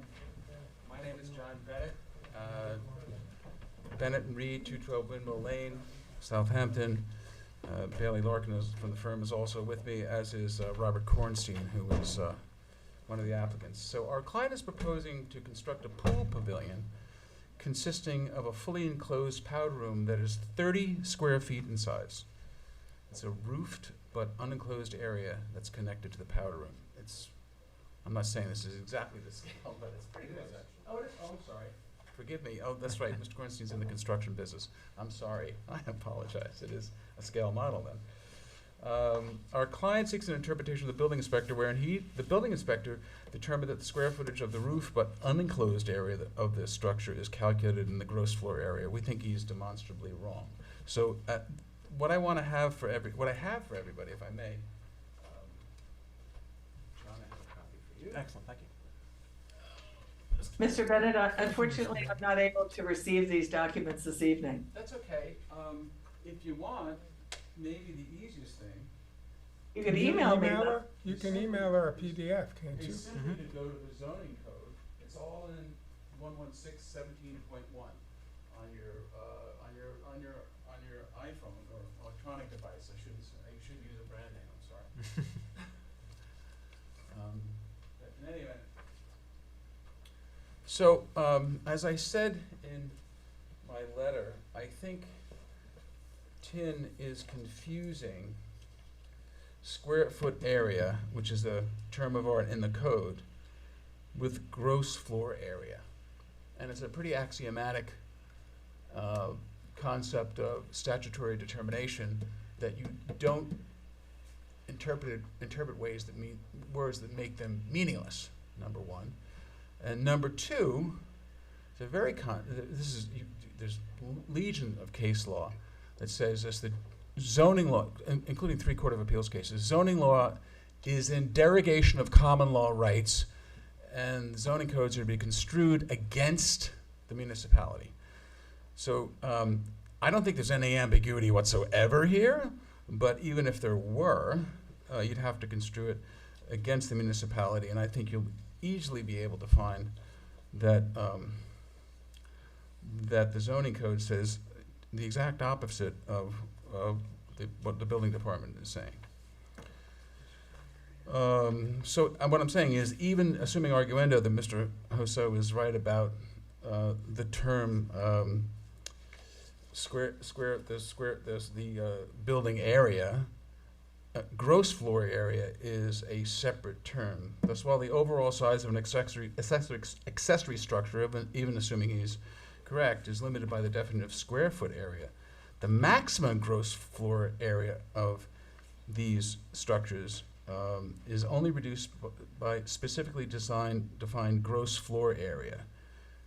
So what that means is only 30 square feet of this pavilion is supposed to be included in the gross floor area. How do we get to that definition? It's very, very, very straightforward in the zoning code, which I handed out. Let me find my own copy. Section 116-17.1 says, and some of this is I'm just reading into the record, but that's really, the language speaks for itself. The term gross floor area of a dwelling shall include total gross horizontal area of all floors of a dwelling, measured to the exterior of the outside walls, including the horizontal floor of any enclosed breezeway type structure that is a part of the dwelling, and the horizontal floor area of any enclosed porch, but excluding the following: any floor area under the roof of a roof porch, deck, patio, balcony, or similar roof structure attached to the dwelling shall be excluded in a calculating gross floor area, provided that the roof porch, deck, patio, balcony, or other similar roof structure is not enclosed so as to be habitable space. So as graphically illustrated here, with the exception of this little powder room, you can pass that around, it's not very good. Can't see it. You can't see it? Nope, it's in your hand, Where's so I the can't camera? Where am I doing? John, leave it on the that. table, Above that. and then, see it on the table. and we just need you in the microphone so need to Julia be- can hear yeah. you. What I'm trying to show you. I But don't you're know- blocking her camera, I think. Sorry. You have to, Jen, leave it on the table and don't move it. Well, what I'm trying to show is that with the exception of this little powder room, And then speak into the Yeah. microphone None if of you it. don't mind. back there, it's hard enough for me to think myself. Do you want me to tell you where to put it? Excuse me? No, I think I've got it. That's a little. I'm moving it around so that I confused can right now. show Okay, Julia. now I can see John, it. John, Got it? if you move it, they can't capture it on camera. Only the powder room is enclosed. Only Right. the powder room is treated, what's the word, Bailey, what's the word? Square feet. Conditioned space, that only the powder room. So everything else, while it may be included in the, may be included in, what's that term again? So Building area? in the. GFA or? No, that's the whole point, it's not included in the GFA. It may be included in what Tin calls the, what is it called? Building area, which is one term of art. In other words, the unenclosed, all of the even unenclosed area may be included in the building area. It's not included in the GFA. And how do we, and so then Tin says, well, what you just read only applies to principal structures. Mm-hmm. That's what the whole basis of his argument is. But if you look down to 116, 17.1, let me get it right. E3, it says, it's the intent of subsection E to reduce the minimum gross floor area of dwellings in the R40, R20, R12.5 and R7.5 residence districts and the M420 multiple family residence district by the gross floor area of accessory buildings on the lot calculated as set forth herein, or calculated as herein set forth, which sends you back to the way you calculate gross floor area, which excludes area under the roof of a roof, porch, deck, patio, balcony, or similar roof structure shall be excluded. So what they did about a couple of years ago is they, in certain zones, let me back up, because the history of this code has been changed and changed and changed so much more. For 30 years I knew this code was really changed, but in the last 10 years it's been changed. Change seems like it changes every second. It used to be that accessory structures were not covered in terms of gross floor area. They weren't included in the gross floor area of principal structures.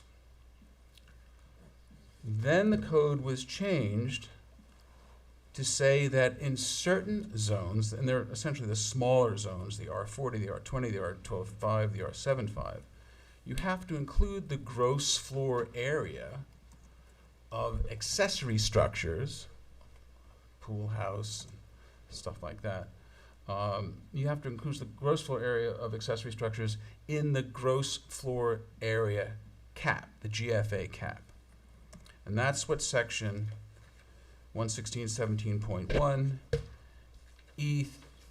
E3 says, the one I just read to you. So in these zones, you include the gross floor area of the accessory structure within the gross floor area cap for the principal buildings. Okay? But what it does say is there's by the total gross floor area of an accessory building on the lot calculated as herein set forth. And what does herein set forth mean? It's calculated as taking out the area under the roof or roof porch, deck, patio, balcony, or other similar roof structures. So Tin's suggestion that removal of roof, porch, deck, patio, balcony, or other roof structure from GFA, he's suggesting that only applies to when you calculate the principal structure GFA is totally disproven, blown apart by the fact that when they put the GFA from accessory structures back into the GFA in these zones, it says calculated as herein set forth. That's the way you calculate GFA. You calculate GFA as you take out the unconditioned space. Otherwise, that word has, these words have no meaning. And to the extent that there's any ambiguity, the ambiguity falls in the homeowner's favor. That's no question. But we also have a case, Baker versus Town of Islip Zoning Board of Appeals, in which a municipality, in that case Islip, was trying by implication to say the gross floor area of a certain area of a dwelling was not what had to be included in the GFA, and the second department clearly said, you know, it can't, limitations on GFA, in that case it was called FAR, but it's the same thing, may not be extended by implication.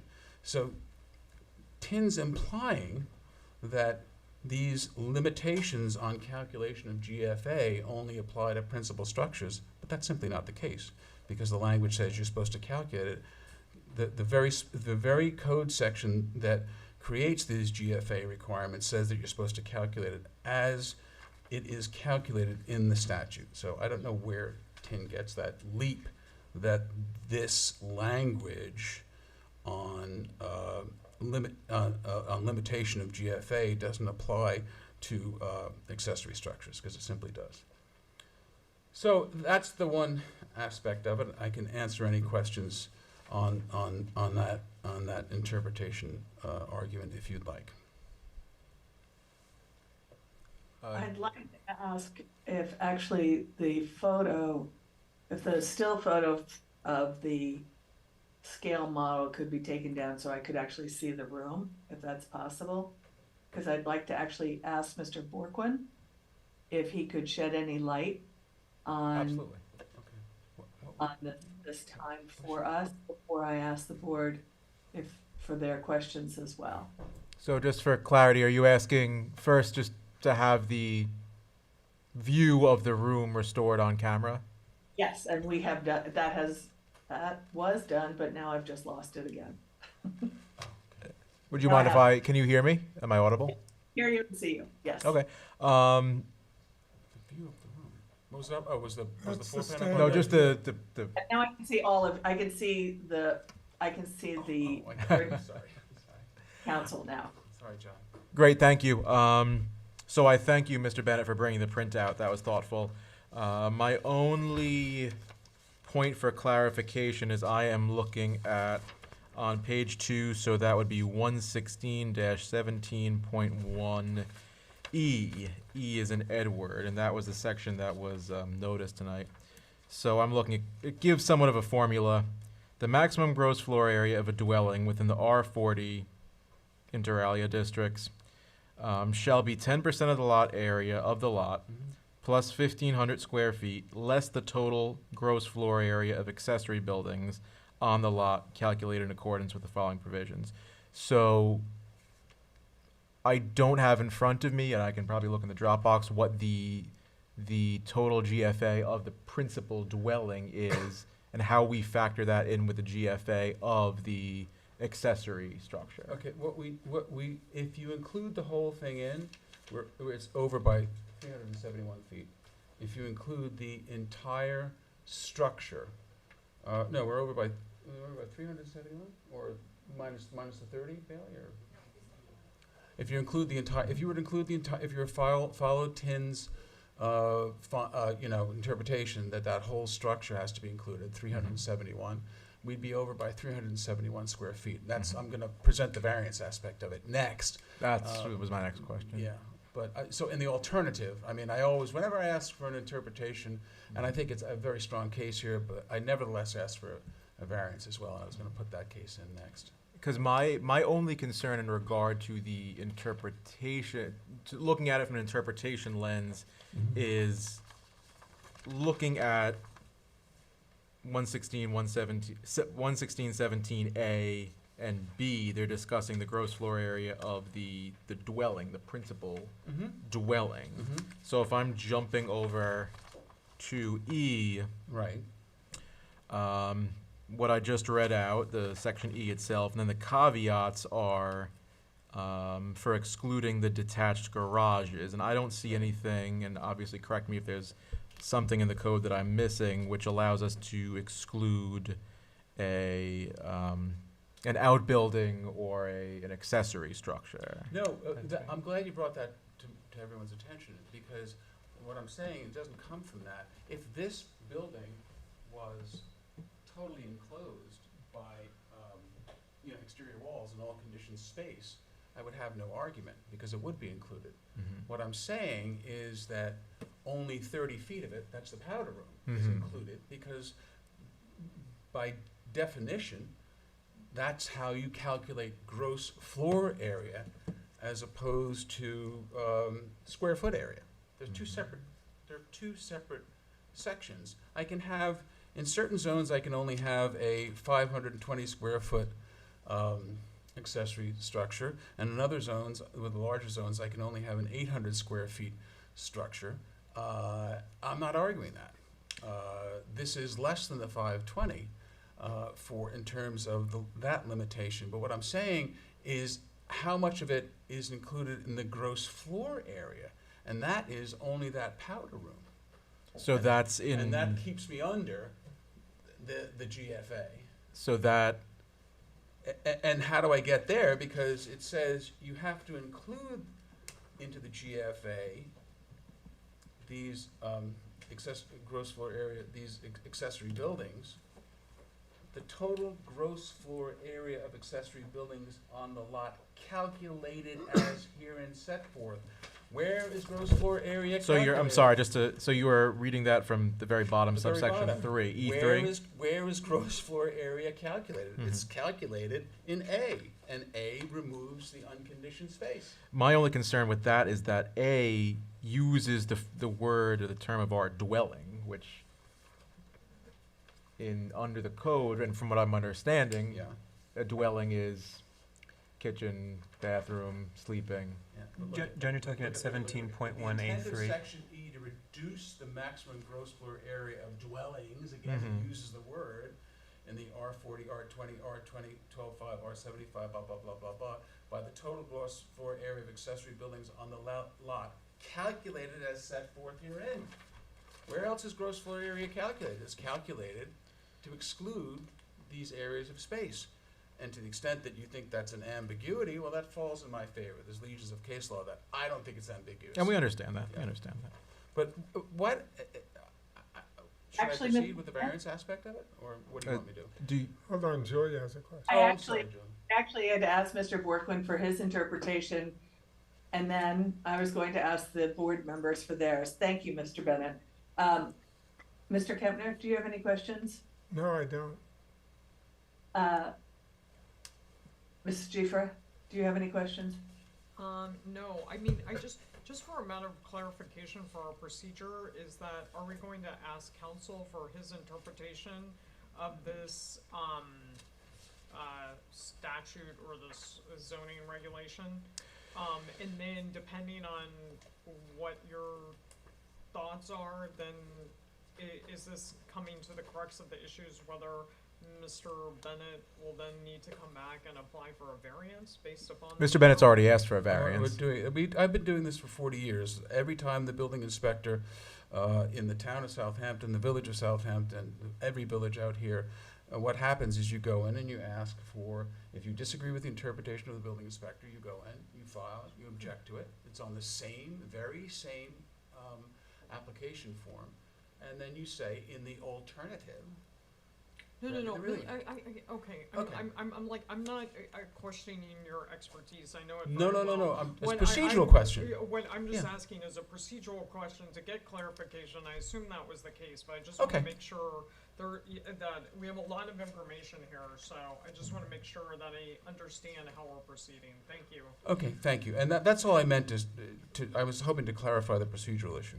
So That's we're all. just gonna wanna- have Jeff clarify the legal issue for us. We can have Jeff That's as Well, your. that's what I'm trying to Yeah. get to, I'm So, sorry if but- I wasn't that articulate about it. Oh, no. But while I'm here, and every board out here does this, including this board historically, let me, for purposes of quasi-judicial economy, because it's a quasi-judicial board, I'll just put the variance case in. It'll take a couple seconds, that's all. And before we do that, I just want to remind the board and the public, since it's been a while, the building inspector's interpretation is spelled out in a letter dated May 25th, Oh. 2023. So hopefully you have that as part of your file, since I know we have some changes to I- that. So just to clarify, and Mr. Bennett can, I don't want to speak on your behalf, so stop me if I'm wrong. what Mr. Bennett is bringing in front of this board is a request for us to review the interpretation of the building inspector, which we have the rights to do. And in the event that we do not agree with the building inspector, that we have, and we have the power to do so, that we can grant him a variance, or grant his applicant rather a variance to maintain the structure as Well, is, or to to build build the it. structure as is. Build Okay. it, build it. It's not there. I actually wanted to ask, I had a question and I also had a request. The request I have is, Alex, is it possible for you to read Tien's letter into the record? I think that would be helpful this evening. Sure, I can do that. Well, and then the question I had is whether or not there are, whether or not the structure is a conditioned structure, whether the building has footings already that are part of the structure that were mentioned. I didn't hear the whole question. She asked I'm if the sorry. building had footings that were part of the structure. About it. We can go on with the variance request. Okay. Just for clarity, are you trying to ask, has work been begun on the building, or? No. Oh, I was actually asking how complete a structure it is, whether or not it's a conditioned structure. Only the 30 square foot. Excuse me? No, only the powder room. But it's enclosed, so whether or not it's conditioned or not, I believe, to be frank and honest about my keeping square with my interpretation, that the enclosed area, conditioned or not, so I may have misspoken in terms of being conditioned, but so I guess you're gonna drain the pipes in the wintertime, because powder room. So, but the enclosed area, I think, unquestionably is part of the GFA. I mean, that's the whole crux of my argument. That only the enclosed, fully enclosed area, not the open area, is part of the GFA. And to clarify, the enclosed area could not be heated because it's an accessory structure. Oh, that's right. Thank you very much. I thank you. It could be air conditioned, which is strange. It can't be heated, but interestingly enough, there's a little bit of a tidbit here. It can have a fireplace. Not that there's one proposed, but interestingly enough, there's Now been there an will be. interpretation for many years that an accessory structure cannot have central heating. Nice roaring fire. But it can have a fireplace. Not that you're going to do that, but I just thought the board might find that. There's a sort of nerdy little things I find interesting. I'm sorry. No heating, cooking, or sleeping, I think, is the language Exactly. that the building department uses. No heating, cooking, or sleeping. It can be air conditioned, and you can have a fireplace. But no one's one is not in this 30 square foot room proposed. Alex, would you go ahead and read the letter that Tien prepared in May for the record? Sure. So this is the letter dated May 25th, 2023 that the board members should have in their files from the building inspector. It says, Dear Mr. Greenwald and members of the board, please accept this letter as an explanation of my interpretation of the zoning ordinance with respect to this case as reflected in the attached denial letter. Section 116(9A)(1)B of the zoning ordinance limits square foot area of accessory buildings to a maximum of 520 square feet in zones R20 and below, and 800 square feet in zoning districts R40 and up. It has been the policy of this department to include all roofed accessory buildings towards the square foot area limit, whether enclosed by walls or not. This is consistent with the definition of building area of, as defined in 11.16.2, the area computed at the maximum horizontal cross-section of the main accessory buildings on a lot, including the area of all roofed porches, terraces, and similar features. And that last part is underlined, emphasis added. For example, in an R40 district, a 600 square foot pool house could have a maximum of a 200 square foot roofed porch attached for a total of 800 square feet, assuming other requirements were met. Pergolas with open trellis or lattice roofs and similar structures open to the sky would generally not be counted towards the square foot area of accessory structures. This definition and interpretation of calculating area of accessory structures has also been applied for the purposes of calculating lot coverage pursuant to 116.11.2, as well as gross floor area pursuant to 116.17.1. Section 116.17.1a specifically describes how GFA is calculated for dwellings, and in particular, 116.17.1a3 excludes any floor area under the roof of a of a roofed porch, deck, patio, balcony, or similar roof structure attached to the dwelling. And those last four words are underlined, attached to the dwelling. The language in this provision specifically applies to dwellings, but not accessory structures. Inclusion of the accessory structures in the GFA provisions is regulated by 116.17.1E, which states that the maximum gross floor area of a dwelling within the R40, R20, R12.5, R7.5 residence districts and the MF20 shall be 10% of the lot area of the lot plus 1,500 square feet, less the total gross floor area of accessory buildings, that last part being underlined, on the lot, calculated in accordance with the following provisions. Those provisions that follow only allow for two specific exclusions of the floor area of attached garage up to 520 square feet in certain districts, or up to 800 square feet in R40. Accordingly, the building department's policy has only been to allow these exclusions for detached garages that do not contain other uses. The code does not enumerate other GFA exclusions with respect to any other accessory structures. Therefore, in calculating the total gross floor area of accessory buildings pursuant to 116.17.1E, other than detached garages, it is the policy of the building department to count all roofed areas of accessory buildings in accordance with the definition of building area of from 116.2 and the interpretation of square foot area of accessory buildings as described above. As a result, the denial letter for 43 Bailey Road reflects a total calculated proposed GFA of 4,270.4 square feet, which included the 371 square foot roofed pavilion shown on the plan with the date there, with a lot size of 24,297 square feet. The maximum allowable GFA would be 3,930 square feet, which is 340.4 square feet less than is proposed, including the proposed 3,899.4 square foot two-story house. Note that the architect's calculation on page PH 10 include only 30 square feet of accessory structure for the proposed bathroom within the proposed pool pavilion towards the total GFA calculation. And that's signed Tin Hoso, Chief Building Inspector, and includes the denial letter as an attachment. Okay, well, I explained in a much briefer way what Tim's position was, but as the fatal flaw in his interpretation lies in his very interpretation. And as I said in my letter in response, which I respectfully ask you to read, it's a 3-page letter with authority as well as case law attached on August 3rd, 2023.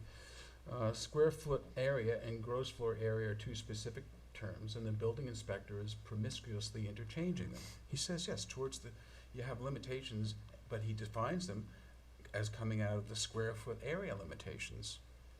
There's a square foot area limitations for accessory structures in the various zones. In the smaller zones, it's 520 square feet. In the larger zones, it's 800 square feet.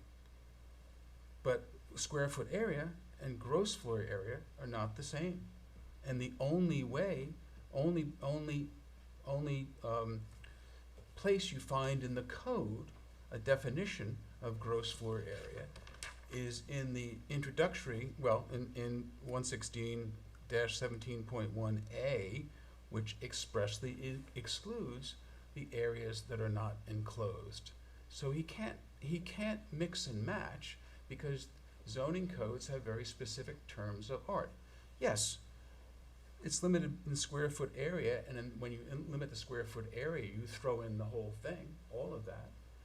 But when you define gross floor area, it has to be calculated as set forth herein, and he's conveniently ignoring that.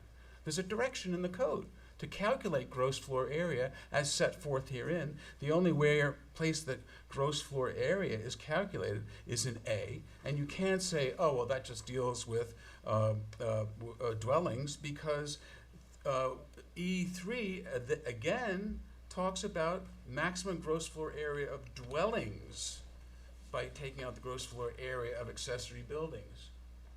So they're intertwined, and it's only defined in one area.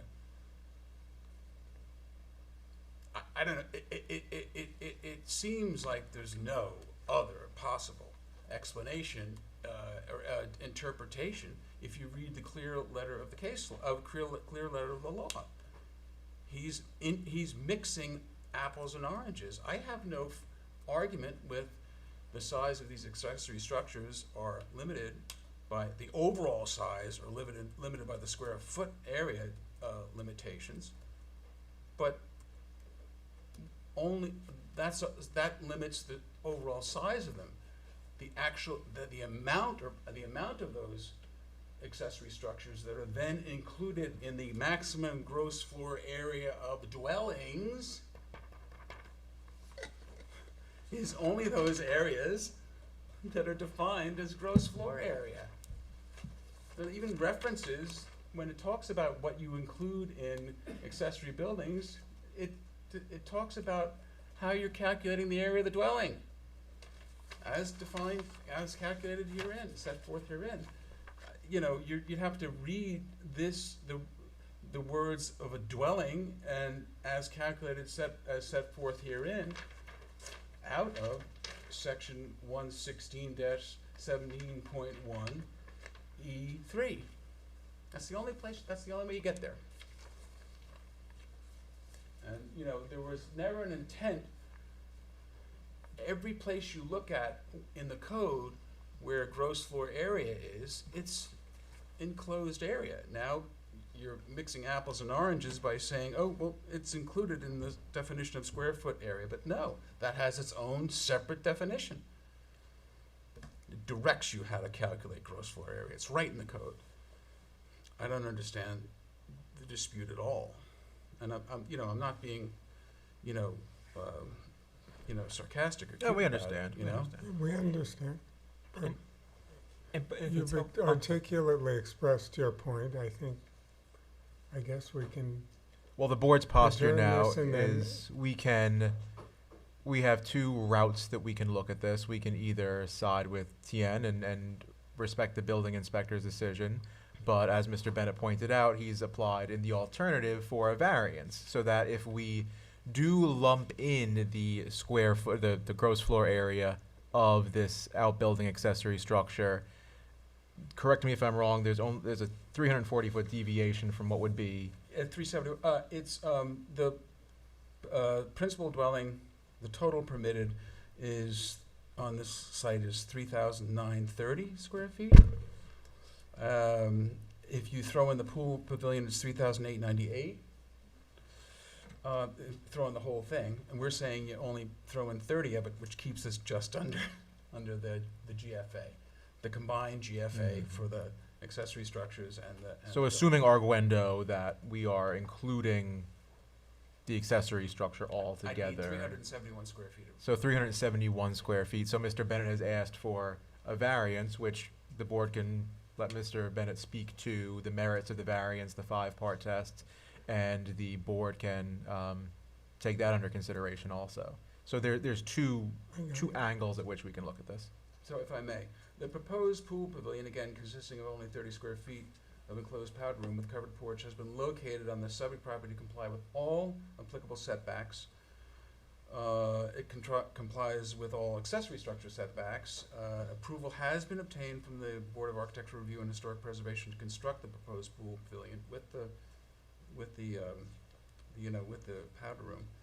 And I would submit that the construction of the pool pavilion will not cause any undesirable change in the character of the neighborhood. We already received ARB approval to construct the pool house as designed. We'd have to go back to the ARB. I don't think, given the minimum size of this and the fact that it complies with all accessory setbacks and all setbacks is warranted. It's a minor request. It gets the benefit is to have this powder room, which is understandable in a small pool house, to be able to use the facility, so to speak, without having to go back into the house. The applicant seeks to have the covered area adjacent to the pool, of course. A pool house has to be within 20 feet of a pool, and we meet that requirement.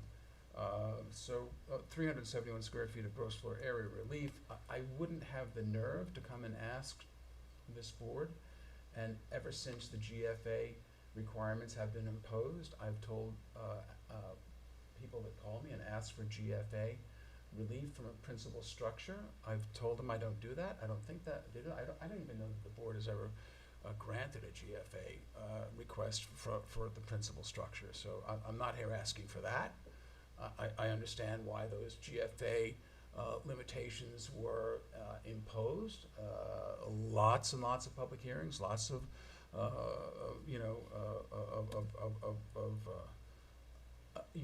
a lot of political capital expended on both sides of that argument. So I'm not asking for any GFA request for relief from the principal structure.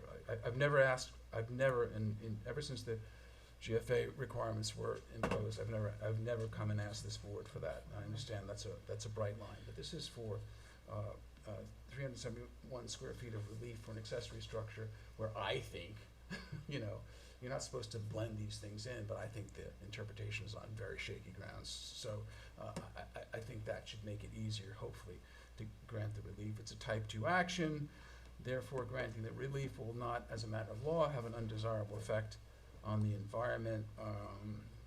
The applicant submitted architectural plans with the Board of Architectural Review and was approved. After the approval was received from the ARB, the building department advised, again, we submit incorrectly that the open but enclosed portions of the proposed pavilion must be counted towards the GFA. I don't want to belabor it. I have a much longer case and I'll likely hit to present later. I think it speaks for itself. You're either comfortable with the variance application or not. I think it's a very, very minor ask. No impact. I don't know of any adverse I don't know of any adverse letters or comments. You'll open it up to public discussion to see if there are any, but my preference would just be for you to agree with me on the interpretation, which I think I've proven pretty well. That's Do all. the board have any questions? No, Are there I don't any think so. to the Aye, public? aye. Are there any members of the public who'd like to be heard? I Is had it no the- hands. Is it the board's intention that we should close this evening for a decision? John's fine with me, yeah. Yeah, that's Okay. fine with me. So for clarity, are we closing it for the board's decision on both prongs on either our agreement with the interpretation and if we disagree with the interpretation, or if we agree with the interpretation for the variance? Correct. Correct. Do you need a motion? Yes, Yes. let's do a formal motion and a vote Okay. to I close the move- public hearing and within 62 days, I move that we produce do that. produce a written decision. Yes, sir. Second? Second, All in favor? Aye. aye. Thank you. Okay, thank you, Mr. Brennan. Adam. I think our colleagues can return. We have the next one, in the words of Ace Ventura, may I be entitled to a short bathroom break. Yes. Thank you.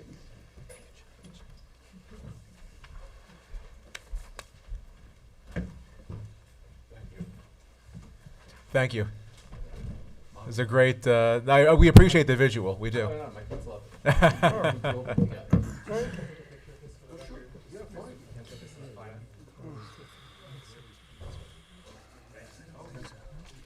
Thank you again.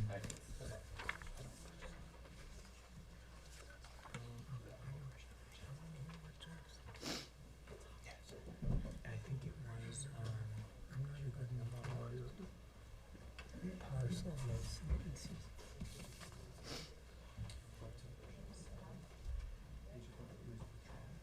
But we can, So Mr. Farron, Mr. Greenwald, did you overhear any of that, or? Oh, yeah. So we decided to close it, and then within 62 days, we'll do a decision. I clarified that we'll decide on Yes. either prong. Thanks for walking it. so we can have a session with Jen. No, because when I used to be on the Yeah. other side of the table, I knew how frustrating it would be. You'd go in, Can you give us that? clear your interpretation, Needs- and then needs go, to wait, follow are that. you closing it for, are you closing it for both prongs, for variance? The calculation I was doing. So I try to be as Perhaps it was Yeah, this one. yeah, clear. Clearance of the intent. Just do this.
1750 Waterview we're on, right?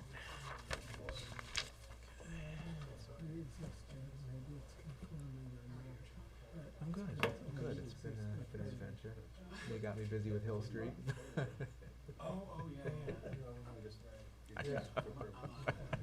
It's all right. Now I got it. Hey, it's Catterson. Yeah. But no, it's been good. Rolling. John, are we ready? I'm ready. Oh, we're definitely ready. I thought you were on recess. Okay. You guys went to college together, so Oh, that's- Okay. Let's move it along then. Julia, are you ready? Sorry. Okay, so we'll move now to case number 3155, 1750 Waterview LLC, 1750 Meadow Lane. I was just gonna make one quick point. Yeah, the quick point is in Chick's domain. Go ahead. Okay. Just that, before John starts, I want to indicate that we are withdrawing the seeker classification comment from the memo that was prepared. It was inadvertently included. There is a chapter 54 in the village code, but the DEC supersedes it, and you can't take a type 2 action and make it a type 1 action under village law. So I just want to make it clear that any future memos will omit that. So just to clarify, it's a type 2. Type 2 action. Type 2. Cool. In all fairness to Chick's staff, it's in the village code. Right. It's just that subsequent to the inclusion of wetlands applications in the village code, the DEC redid their seeker regs, which said that if the DEC makes it a type 2 action, in this case the construction of a single family residence, a municipality can't make it anything other than a type 2 action. So I understand, in fairness, it's still in the Very clear code. under state law. Yeah, but no, I didn't want to jump up and down too much, because the village code. So just for the board's said- edification, yeah. for the board's edification, type 2 is the least intense secret classification. That means it requires the least level of scrutiny. Yeah, and a type 2 action are, as a matter of law, deemed not to have a significant environmental effect. That doesn't mean that we don't have to go through your, local wetlands law and zoning law, but it's helpful. So tonight, I'm John Bennett, Bennett and Reed, 212 Windmill Lane, for the applicant, Bailey Larkin, also with the officers with me. Rich Warren, always a pleasure to work with Rich Warren from InterScience Research, and also a great pleasure to have Lee Wisher from Woods Hole Group here. I've worked with Lee on various projects over the last 20 years. A little bit about him, as a Bachelor of Science in Engineering. I'll bring him up to talk later. Masters of Science in Coastal Geology, a PhD in Physical Oceanography, with concentration in waves and current and sediment transport. Worked for the U.S. Army Corps of Engineers, the Coastal Engineer Research Center, beach nourishment management and coastal erosion, and presently working in erosion management and wetlands restoration, and he's a professional wetland scientist, so knows what he's talking about, and always a great pleasure to work with Lee from Woods Hole Group. Michael Lamont and Frank Guttard from Stell Lamont Ronnie are here. They're the project architects. And Ian Hanbeck from LaGuardia Landscape Design was hopefully with us via Zoom.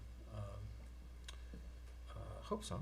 Anyway, so what I'm going to do, I'm under no illusions that this is going to be a one-night thing. I don't think I've ever had a one-night wetlands session except for increasing a buffer.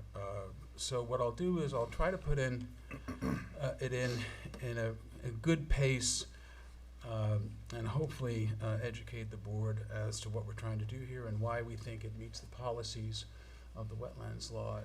It creates awful lot of mitigation and is not going to have anything other than a good environmental effect here. The application was filed in February of 2023 and first scheduled for a public hearing on July 11th. The application was adjourned on the board's own motion to August 8th.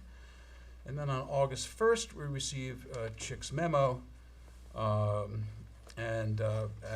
it was suggested by the counsel for the board that the application be adjourned so that we would have time to address the Nelson Pope comments. We only received the Nelson Pope memo on August 1st. If we were consistent with the board's policy for getting it to them in time, it would have given us 5 or 6 days. So at the suggestion of board counsel, we adjourned it to this date. A broad review of the project, the applicant seeks both dimensional relief, the dimensional relief being from the dollar line, excuse me, and wetland special permit to redevelop the subject property located at 1750 Meadow Lane.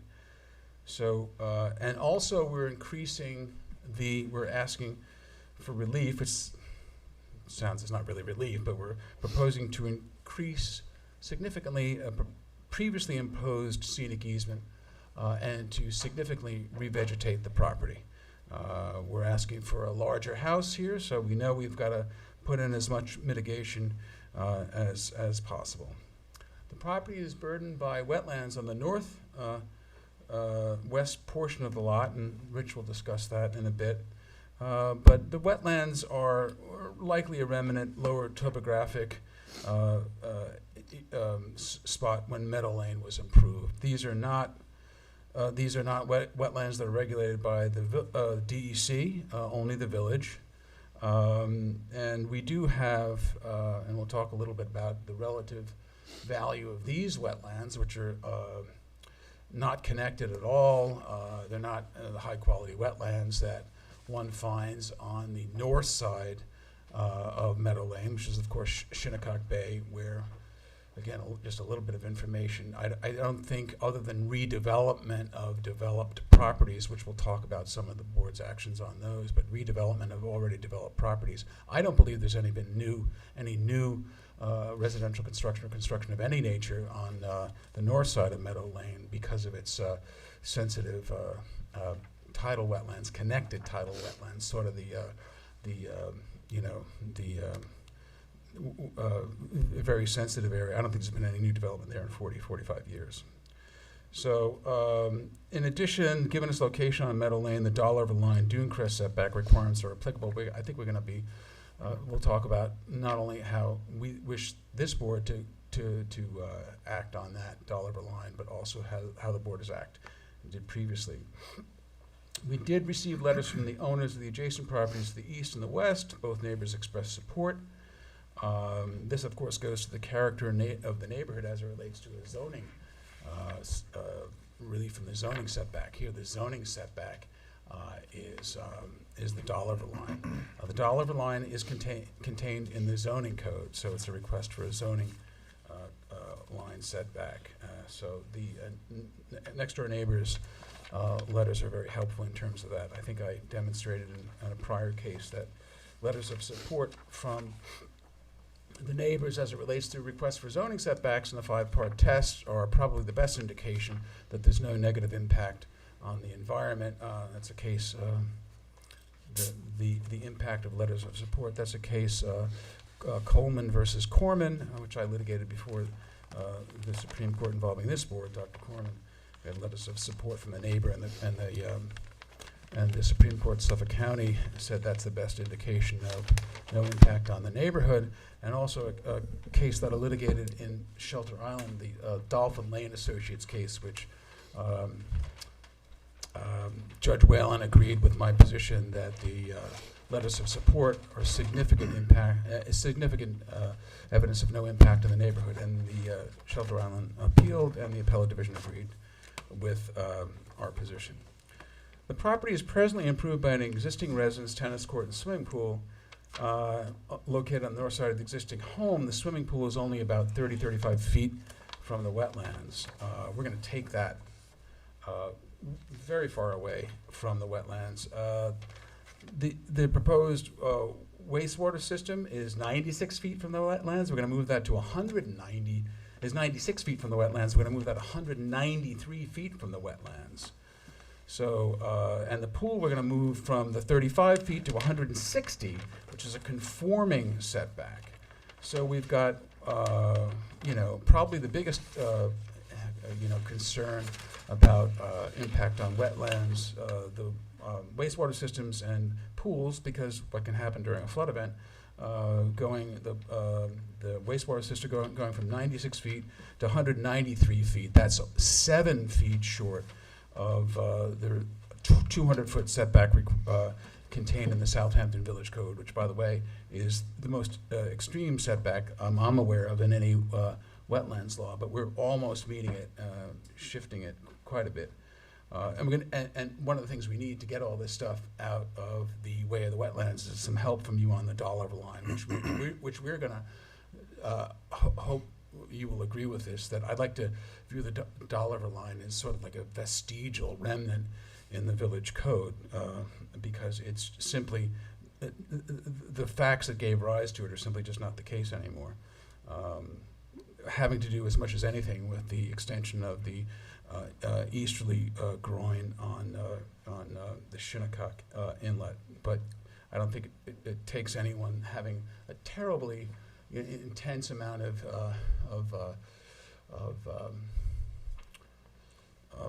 attention to this issue to see that those properties down there to the east of the easterly groin have accreted significantly. So the dollar line is not really something that really should be in play, and I think this board has recognized that in some other applications. Then we're also talking about some significant revegetation to the property. We want to expand the scenic easement by 3,482 square feet. Again, we're offering this as mitigation, but we're also offering to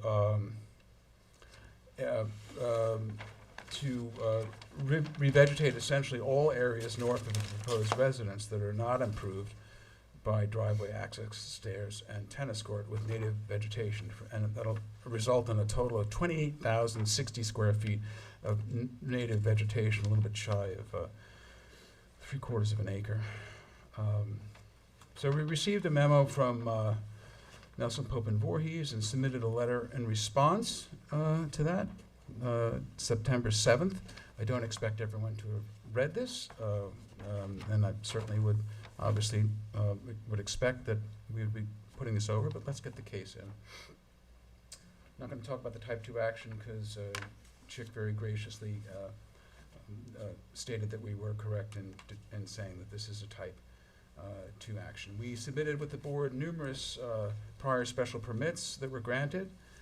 This project is demonstrated through our written submissions and will be further explained this evening, is consistent with the policies and provisions of the wetlands regulations and precedent established by this board.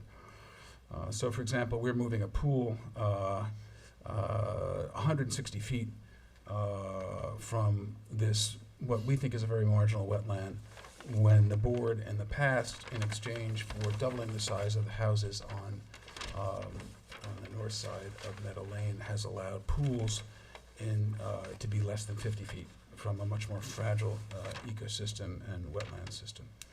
I'll just say that having been involved in a lot of these over the last 30 years, that a lot of the relief that was given by the board in a lot of these matters was much more, for lack of better description, much more aggressive than what we're asking for, because the board saw net the environmental situation was going to be improved.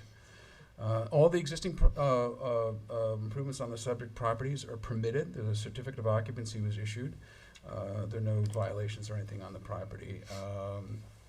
The prior owner was granted approvals by this board to construct additions to the south side of the existing residence, construct a new pool house and terrace on the south side, and to construct a attached garage.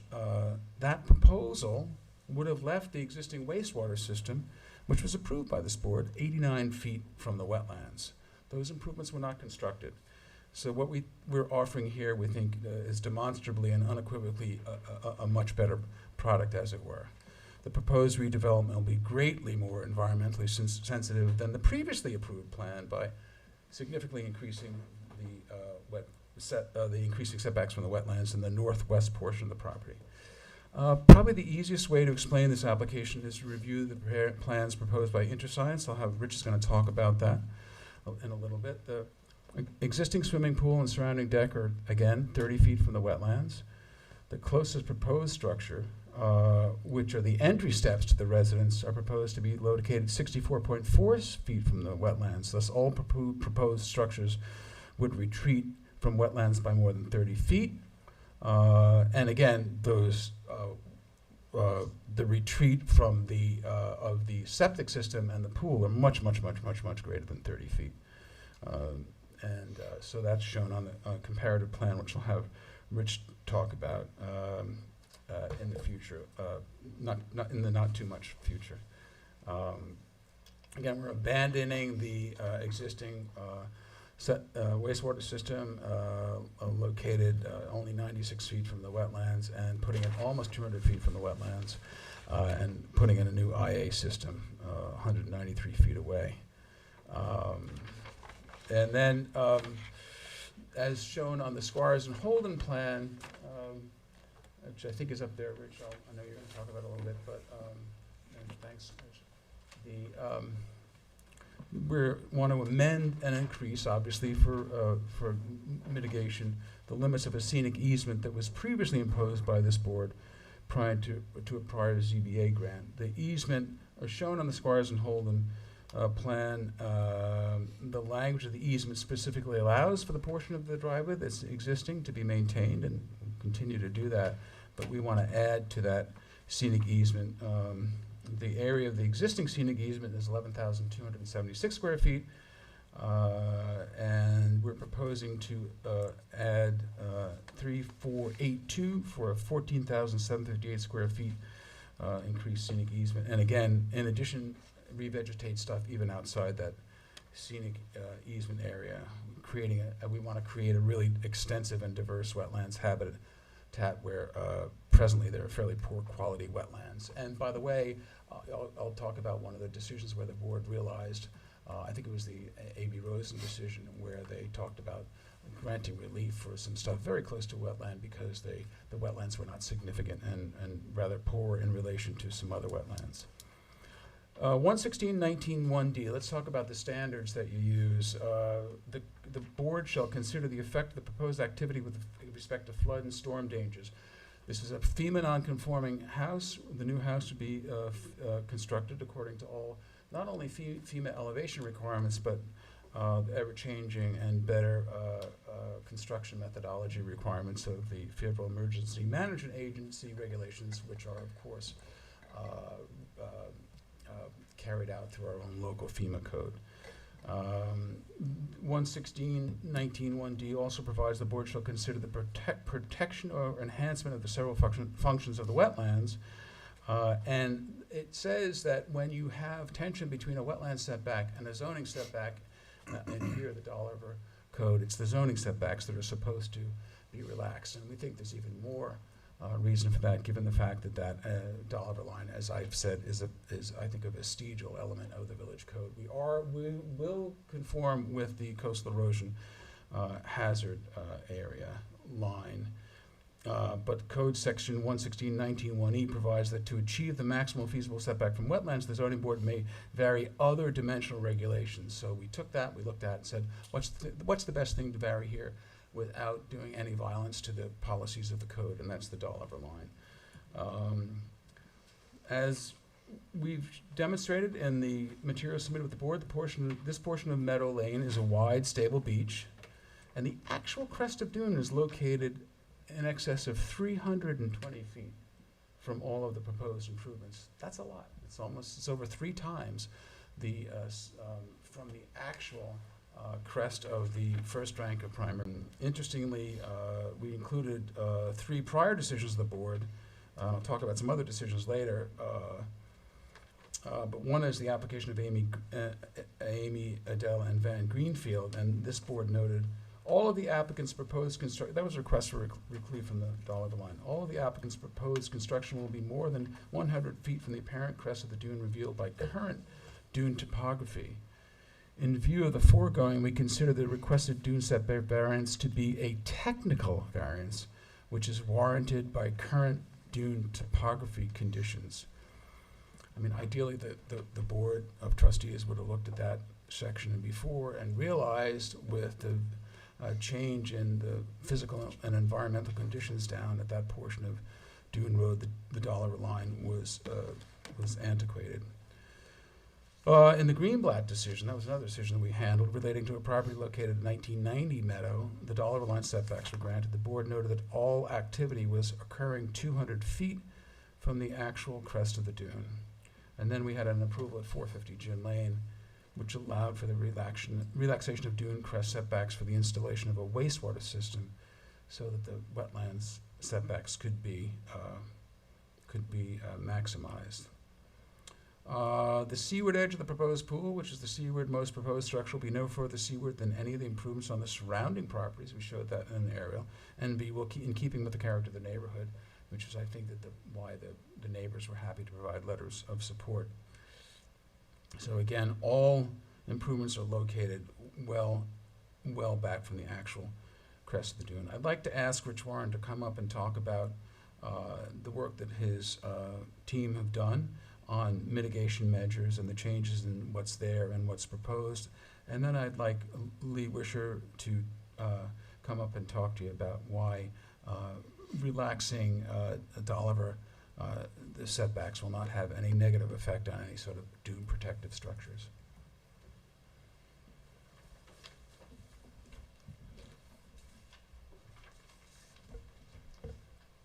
Good evening, Richard Warren from InterScience Research Associates. I've been familiar with this property. I've been to the property probably a dozen times over the past 2 years. I've had a chance to actually really study the conditions. We were brought onto this team to assist with helping to shape this project to minimize its impact of the dune and the wetlands. You know, collectively, as the team that was assembled, we encouraged the project to improve the wetland setbacks for the residents, the swimming pool, the septic system, provide a system for positive drainage on this site where there is none at present, and make the residents FEMA compliant, design all structures so they're located landward of the coast erosion hazard line, position the structures in consideration of the neighboring properties, so this way we're not going to be interfering with the enjoyment of the properties of the two neighbors, and undertake a serious native landscape plan for the property. So those were kind of the goals that we set up as a team for this project.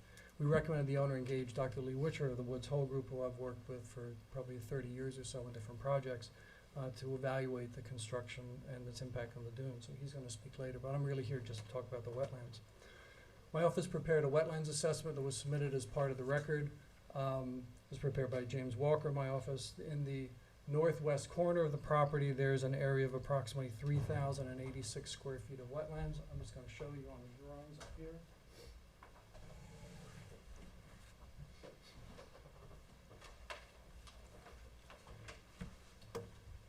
So this first drawing is a triptych that we put together that. Can you put this on the screen?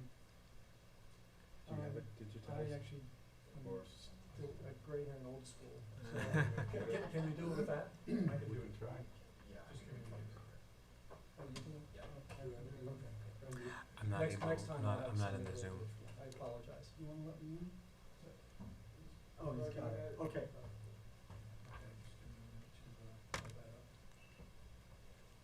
Sorry. Somebody knows how to do this stuff, right? I have a hard enough time remembering things I need to know. Let alone technology. Okay, there it is. Because of COVID. Okay, so this is the second drawing, but this is fine, I can use this one. You can see the area. This area up here is the wetlands on the property. In my opinion, and those of in my office, it's an area that is really kind of poor quality wetlands. It's isolated, it straddles the western property line with the neighboring site. It consists primarily of common reed, Phragmites australis, groundsel bush, which is scattered throughout there. Myla minute-weed is also found within there. It's got non-native ornamental grasses found along the eastern edge of this little wetland area. There's autumn olive on the western property line on the western side of this little wetland area, which is on the adjacent property. Notably, the common reed, Myla minute-weed, and the autumn olive are all listed on New York State DEC's invasive species plant list. Our plan is to actually remove the Phragmites that are here, remove the mile-a-minute weed, and restore this area with plants, and that's been designed by LaGuardia Associates. It's really not a robust wetlands pocket. It really has limited value in terms of habitat. The common reed's facultative wetland. I've seen common reed. If you go up to the Southampton landfill, you can find common reed growing up there. I've seen groundsel bush growing up in the moraine, up at elevation 200. I'm in Bridgehampton. That's also a facultative wetlands plant, but it also grows in wetlands as well. It's low-lying, as mentioned by John Bennett. It's probably a remnant of the wetlands before the roadway was improved in this area back in the late 70s. So some years ago, the original topography in this wetland area seems to have been revised on the western side, on the property next door, because you'll see that on the western property, there's a driveway that comes up. We have an aerial photograph of that. There's a driveway that comes up that has been filled. So it's really a small little isolated pocket. In July of 2022, the wetlands line was flagged, and it was confirmed by Nelson Pope and Voorhees, the village's environmental consultant. During the dozen or so times I've been to the property, I've never seen an expression of standing water in this area. So there's a scenic easement that covers the area. Can you, who's? Frank, yeah. This LaGuardia's landscape plan, probably the best one.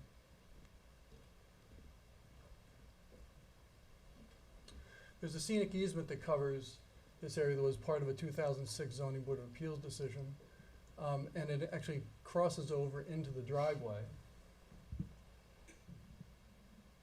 So this is the scenic easement line right here. This was the existing swimming pool. There was an approval that this would come out and a garage would go into this area. And as part of that, a scenic easement was established around the wetland pocket, allowing the driveway to travel through that. Can you bring up ours in, the current proposed landscape plan? No, landscape plan by LaGuardia. There. L 5.1. Yep, got it. So you can see here the existing scenic easement. Our proposed scenic easement is now to come just behind the existing wall that's here. The driveway that's here is being shifted over a little bit further away from the wetlands in order to try to improve some of the habitat. And now this easement will run parallel to the driveway, not including the driveway, because why would you have a driveway in a scenic easement? And then come down here and extend over to this area. So we have a larger easement area that is proposed with this plan.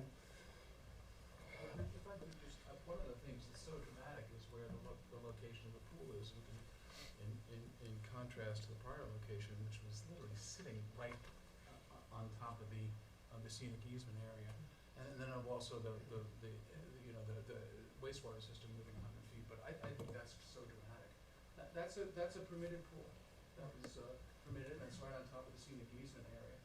It's going to migrate all the way over up to the coastal erosion hazard area, if you're kind enough to help us out. Right. So the pool, you can see the dotted outline of the pool right here. So the pool is now moving back over to this side of the home, and then the house and a small walkway that goes around the house is right there. So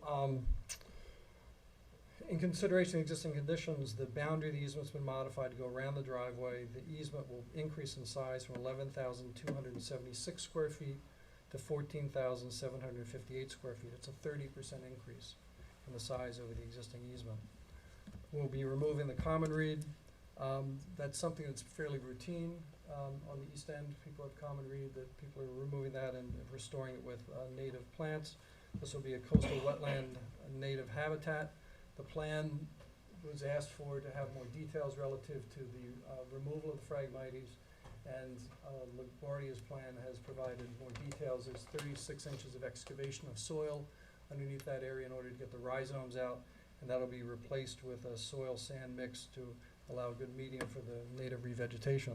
The revegetation in the area that is proposed on the LaGuardia plan includes American holly, black cherry, winterberry, groundsel bush, Joe pie weed, little blue stem grass, Tupelo, red cedar, bayberry, American beachgrass, seaside goldenrod, and switchgrass, all native plants.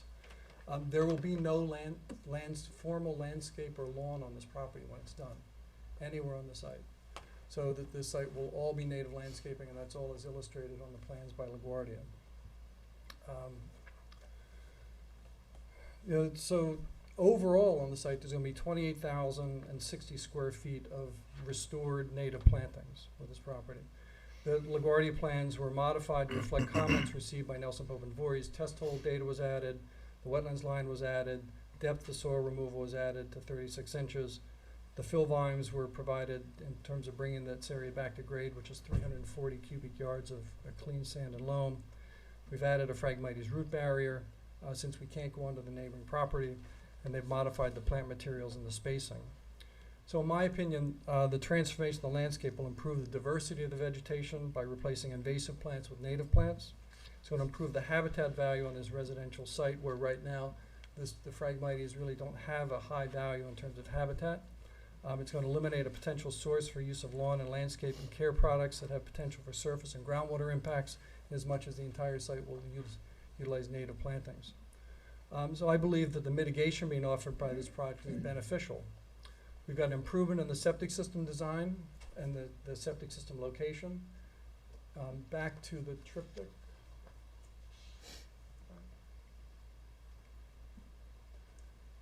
Existing sanitary system is located here, just to the west of the home.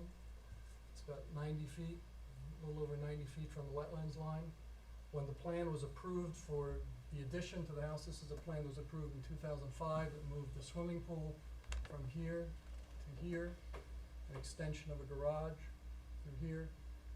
They left the septic system in this location, and they put a second sanitary system over in this location. So there was an addition on the back of the house, and then a pool house behind the home. And then what we're proposing is to move the sanitary system, remove this one completely, and put the new sanitary system to the southeast of the home. And again, we're putting the swimming pool in this area. In order to deal with some of the tensions between wetlands and the dune crest, this has been removed and shortened, so this way you can see there's a greater setback from wetlands to structure here. It's going from about 30 feet to some 64 feet in this corner to the corner of this walkway. It's about 70 feet to the corner of the house. So from a setback point of view, we're actually improving those setbacks. The sanitary is moving from 96 feet to 193 feet. There's a plan in the package prepared by LaGuardia that provides stormwater runoff control throughout the site.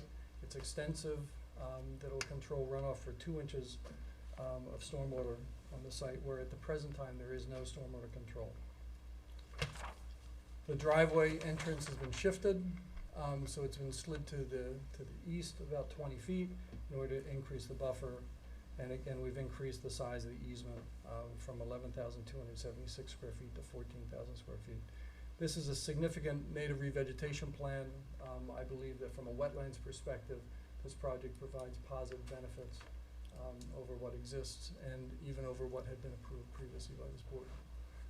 So I'll turn the presentation over to Lee Wisher to talk about the dune conditions behind the house, but I think from a wetlands perspective, if you take into condition the character of the wetlands that are here, which are really, it's not a robust wetland system, and it has plants that are simply on the New York State invasive species list that we're going to remove, we think that this will be beneficial. So, thank you. Thanks, Mitch.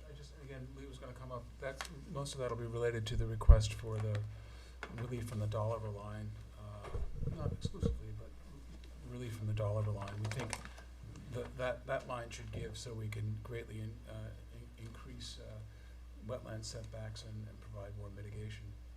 John, can I ask you a quick question? Yeah, sure.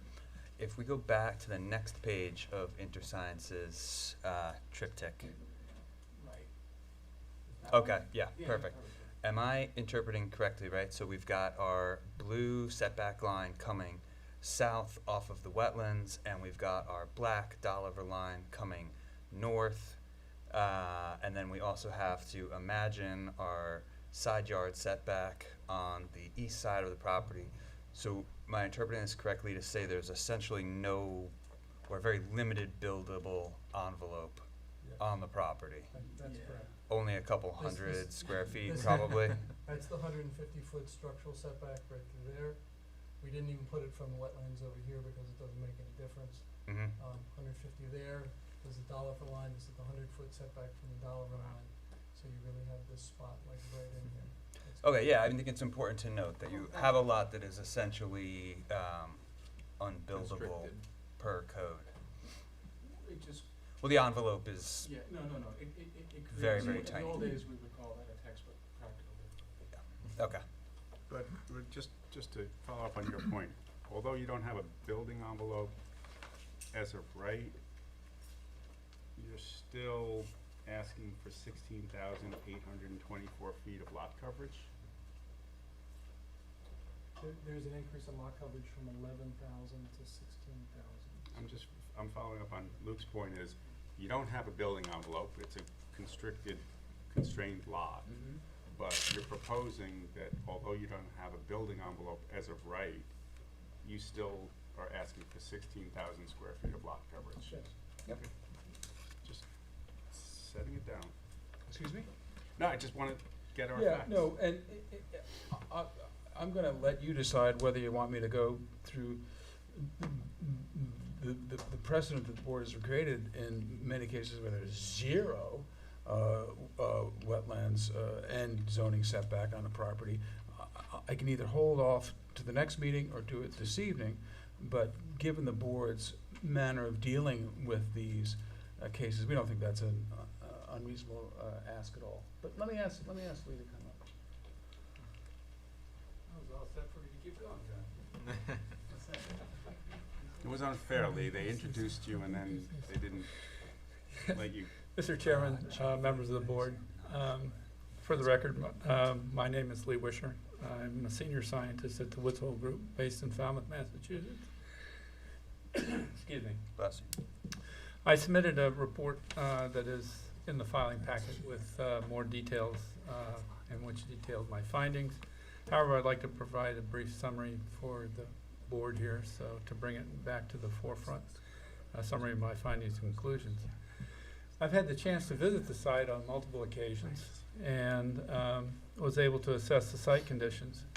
And specifically, I was asked to evaluate the Dolliver line and the potential impact of the proposed project on the dune system and whether it would have a negative impact on the natural protective feature. I think we've had reference to the Dolliver line multiple times this evening. It was established in 1981. The intent was to protect future houses from storm damage. And I think Alex pointed out that when it was established, there was no development along this section of beach. The beach was low-lying. There was not a continuous dune formation. When the Shinnecock Inlet jetties were constructed between 1947 and 1954, this dramatically changed the character of the beach and the littoral system or the accretional patterns that occur along this section of beach. So as a result of the jetty construction, the dunes have been building seaward along the shoreline located to the east of the jetties. In the period between 1994 and 2023, the dunes have procreated seaward approximately 164 feet. Now that's just the dunes and not the beach. The beach has procreated even further.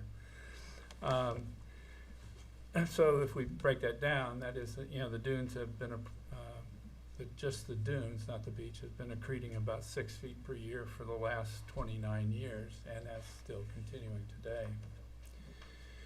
When the Dolliver line was initially established, I don't think there was any contemplation that rapid accretion along this section of beach was going to occur, nor the rapid dune building that has occurred in the ensuing years.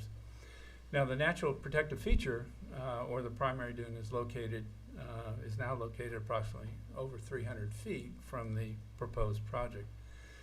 You know, additionally, there's a secondary dune in front of the primary dune, which is growing rapidly and is well developed, and probably in the next 5 or 6 years that may be be classified as a primary dune because of the fact it's growing in both in height and width. So it's my conclusion that the proposed project will have no impact on the primary or the secondary dune, and thus will not impact the natural protective features, ability to provide storm damage prevention to this property. Now, there has been a question raised, and I think it was raised by Chick, concerning the landform immediately seaward of the proposed project. I went and looked at that quite extensively, and this landform is irregular, and an irregular feature that is discontinuous, and it's characterized by discontinuous hummocks and swales, and the hummocks are intermittently vegetated with scrub dune vegetation and low-lying pine trees and other vegetation. Now, a closer examination of these hummocks show that they most likely were deposited there either through excavation or materials that were deposited there because of the fact that they're composed of sand, shells, and gravel. So these are not sediments that are naturally deposited through aeolian processes or wind-blown processes that are characterized of dune building out on the beachfront. So these, additionally, these irregular features do not provide flood protection because they provide multiple flooding pathways through these features to the house. So they don't function as a natural protective feature. They, as I said, are discontinuous, and so they have limited value for providing storm damage protection to the property. I think that, you know, so that kind of wraps up. I think in conclusion, you know, the dunes on this property have been growing very rapidly. They've been growing in elevation and width since the Dolliver setback line was established. And the primary dune is located approximately 300 feet seaward of our proposed project. Additionally, there's a secondary dune that's formed in front of the primary dune, and it's growing rapidly also. The proposed project is landward of the CHA line. The proposed project is in line with the adjacent houses, and so will maintain the characteristic of the neighborhood. And the landform seaward of the proposed project is not a natural dune. It's been artificially placed there. And this landform, as I said, is composed of shells, shell hash, and gravel, and is discontinuous in nature due to the hummocks and swales. So there is no continuous elevation of this landform, which would provide storm damage protection to the house or the adjacent properties. So it's my conclusion, based on my investigation, that the proposed project will not impact the primary dune, nor will it interfere with the primary dune's ability to provide storm damage protection to this property or any of the adjacent properties. And so I'd be happy to answer any questions that you might have concerning the primary or secondary dune or this, the hummocks or swales that are landward of the proposed project. Does anybody have any questions? I have questions. Sure. I appreciate the letter. It was very clear and easy to read and helpful to me, Well, for thank sure. A hummocks is those little lumps Yes, that you see absolutely. in the dune. Okay. Yeah. When you refer to a distance to the dune, are you referring to the dune crest Yes, or the just dune the start crest. of the vegetation? Yes, the primary dune crest. When do you think the secondary dune will become the primary dune? I think that's probably within 5 years or thereabouts. I mean, it's been growing rapidly, but you know, you got to rub the crystal ball and say, Sure. well, what do you think? I'm So- just curious. Oh yeah. But let me interject on that, because sure. the code is very specific. It's the crest of what is it, what's the technical language? It's the southerly facing, right, the dune crest you take from The southerly rank of southerly rank of which was flagged. Yeah. Was it both? Most seaward rank of Ocean Beach dunes. Most seaward rank of the Ocean Beach dunes. So while that's maybe of an interesting topographic or natural features, from a comment from a regulatory view, it doesn't seem like that the dune crest, where the dune crest setback is taken, is migrating at all. I just wanted to make that point clear. Oh, yeah. I'm not disputing your.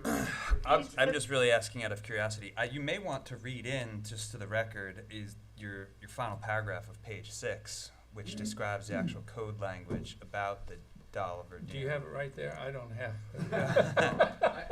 I can.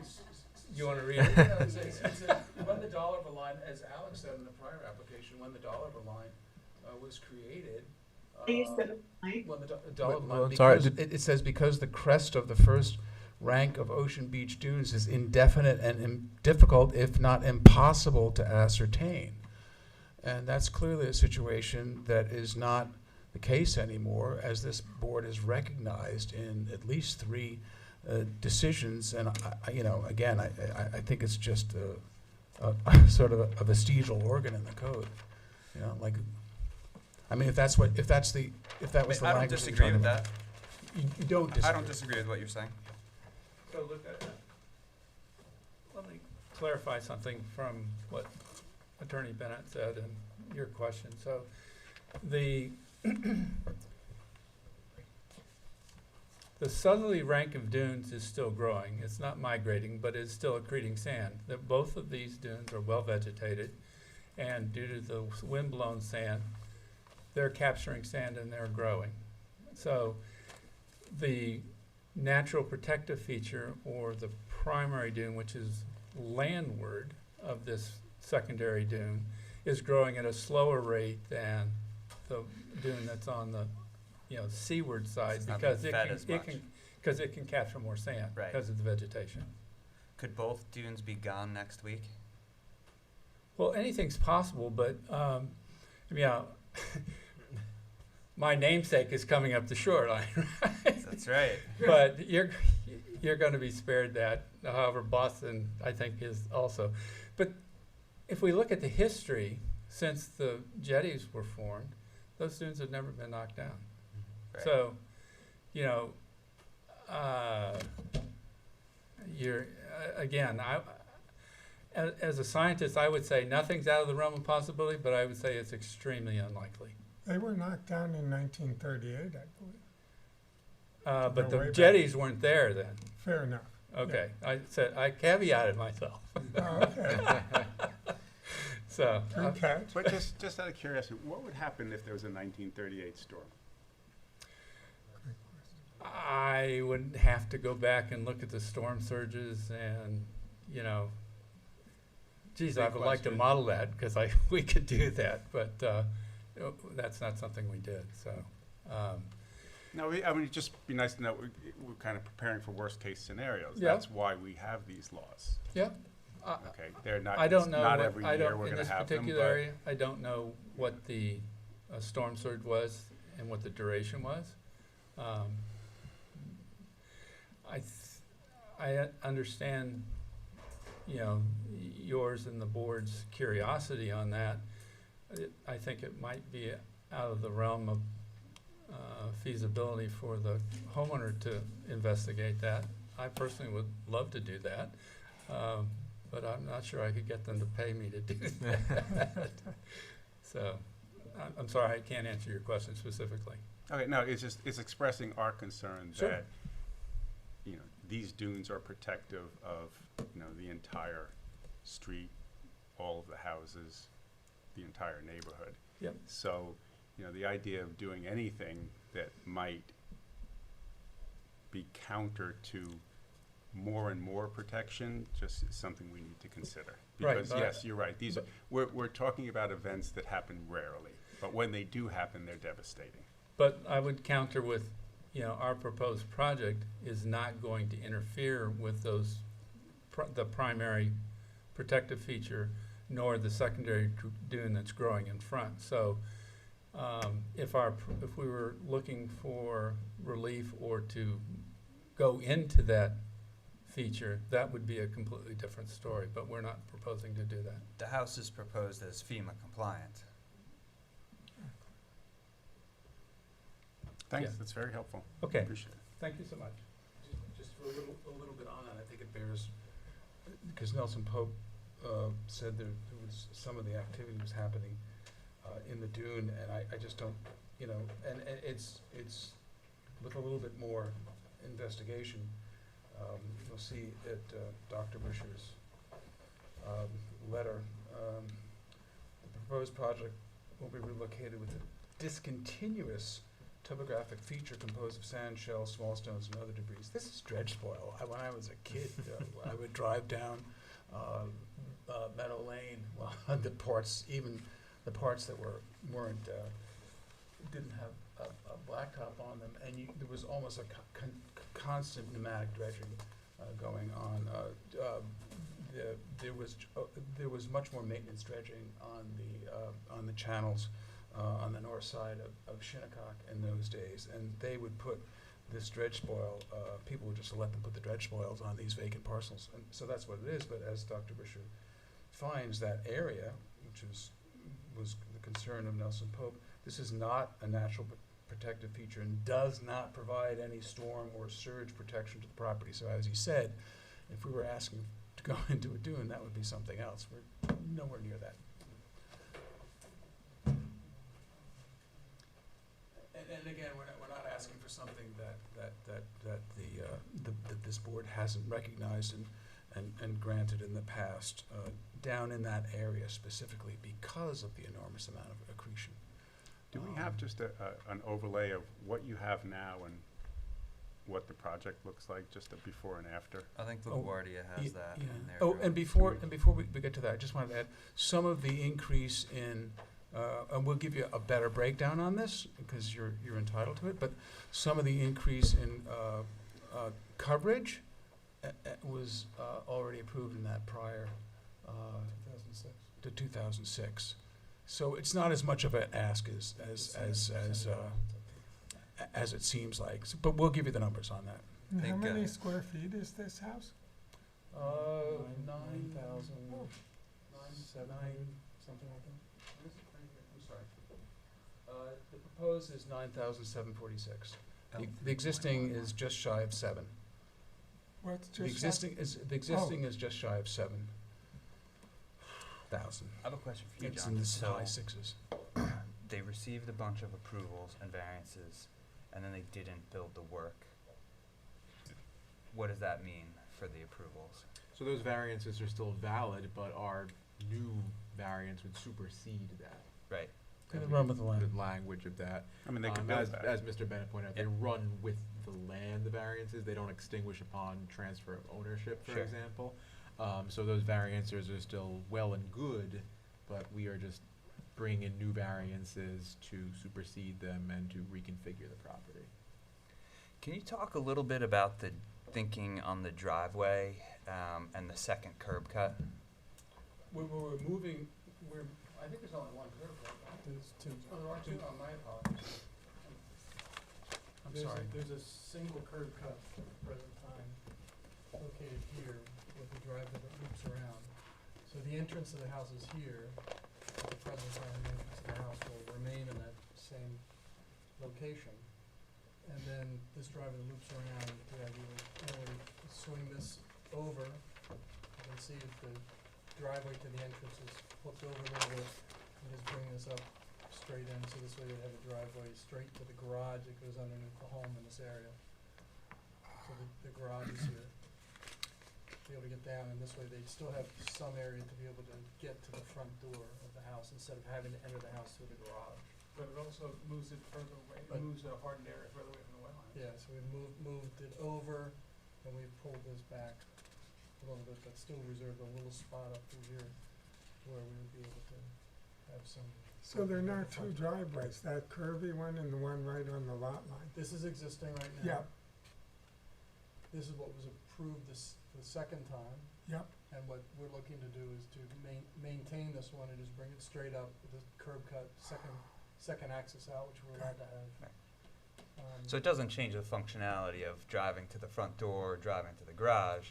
It really just is a more direct exit. Yes, yeah, but Wha- it also takes away, that was a garage over there, so we're just really pushed really hard to get The the garage client over there, take as much underneath the of house. as possible. What is the parking court proposed to be, material-wise? Pervious surface, correct. Like the little blocks? Correct. I think it's gravel, I think it's a pervious gravel. But no, parking court. no blacktop. No Right, asphalt, right, no right, right. no concrete. No. John, what's the difference, just language-wise, between scenic easement and wetlands buffer in this John. instance? This John. Effectively, nothing. I mean, it's whatever you put in the document. Okay. I mean, I've always, I guess when I was the town lawyer many years ago, the planners would insist that a scenic easement said you could do nothing. But a buffer usually allows for a wetlands management plan, and you come back and showing the village that you want to do additional wetlands restoration. Has a little bit more flexibility, but then only with the imprimatur and approval of the board. So it really depends. You can call it a scenic easement, you call it a wetlands buffer. It depends what the language is, that's all. Chick, would one be more appropriate than another in this instance? Well, I don't really understand the purpose of the original scenic easement because the driveway goes through it. It appears to create somewhat of an additional buffer from the wetlands, and I think that's the intent of our code now, is to retain as much as possible within 125 feet. I think that the trade-off of the modification of the easement seems to make sense to me. Agreed. It gets the driveway out of it. It seems to increase the size a little bit. And it, sorry, thank you. And it fully protects the wetlands in areas west of the driveway. So we don't do that on every property Mm-hmm. because I think we're doing it here because there's one that existed Right. that was created many years ago that, you know, we don't deal with this all the time. Mr. Bennett, do you have proposed language? Have you submitted or? No, we can submit it, but again, I'm not playing a word swap game.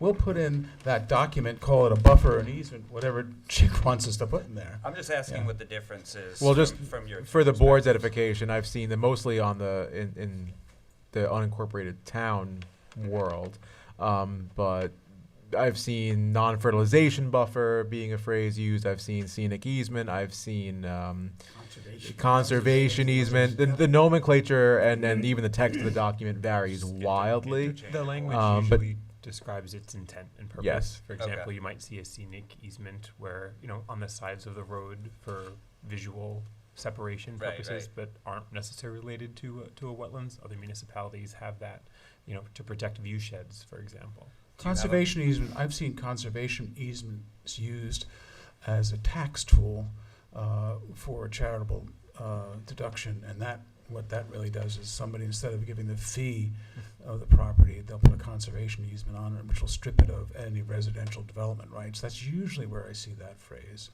Do you have a preference, Alex, as the planner, on what sort of language they use to describe this area? Not necessarily, as my suggestion would just be that it be descriptive towards the board's intent. Okay. That if it's Yeah, for I the agree. purposes of wetlands, it should say so. I agree. While we have everybody here, and for my own education, I feel as though we've spent quite a bit of time talking about the Dolliver line tonight. And if I've missed this, forgive me, but I don't think there's been enough time spent on the coastal erosion hazard line and in the proposed conditions. Well, we're conforming with we're behind it. Completely behind the coastal erosion hazard line. Pool looks like it's sitting right on it, John. Yeah, but that's like, it complies. Can I ask this? Do you have a measurement from the road to the coastal erosion hazard line? Yeah, I've never been asked that question. What's the purpose of it, if I may? Just trying to figure out I how mean, much we can scale it. we're putting in there. You can Well, let's- ballpark it. What do we think it's? Well, Rich has a survey and a engineer's scale, so we'll give you the answer. I was just curious, the reason I said I've never been asked that question before, I was just wondering what the thought was with Looks that like a mark. pretty dense development where the building is going on.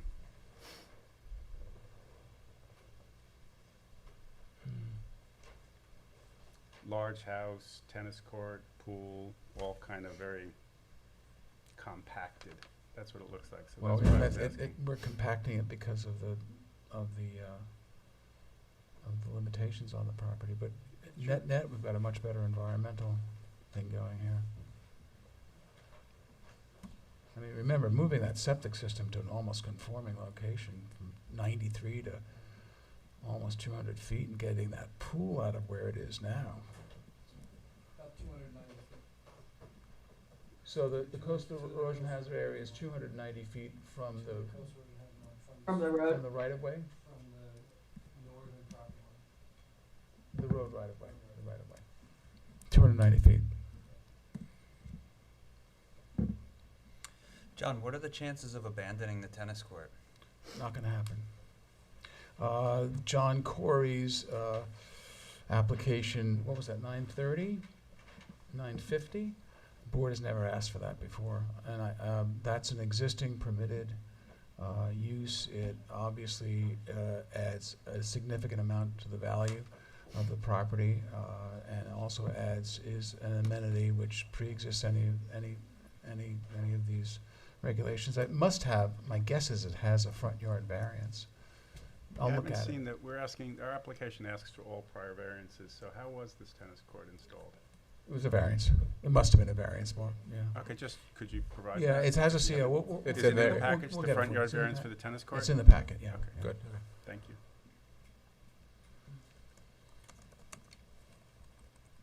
I mean, the board has never, has granted, this board has granted historically many wetlands applications and allowed existing structures to remain.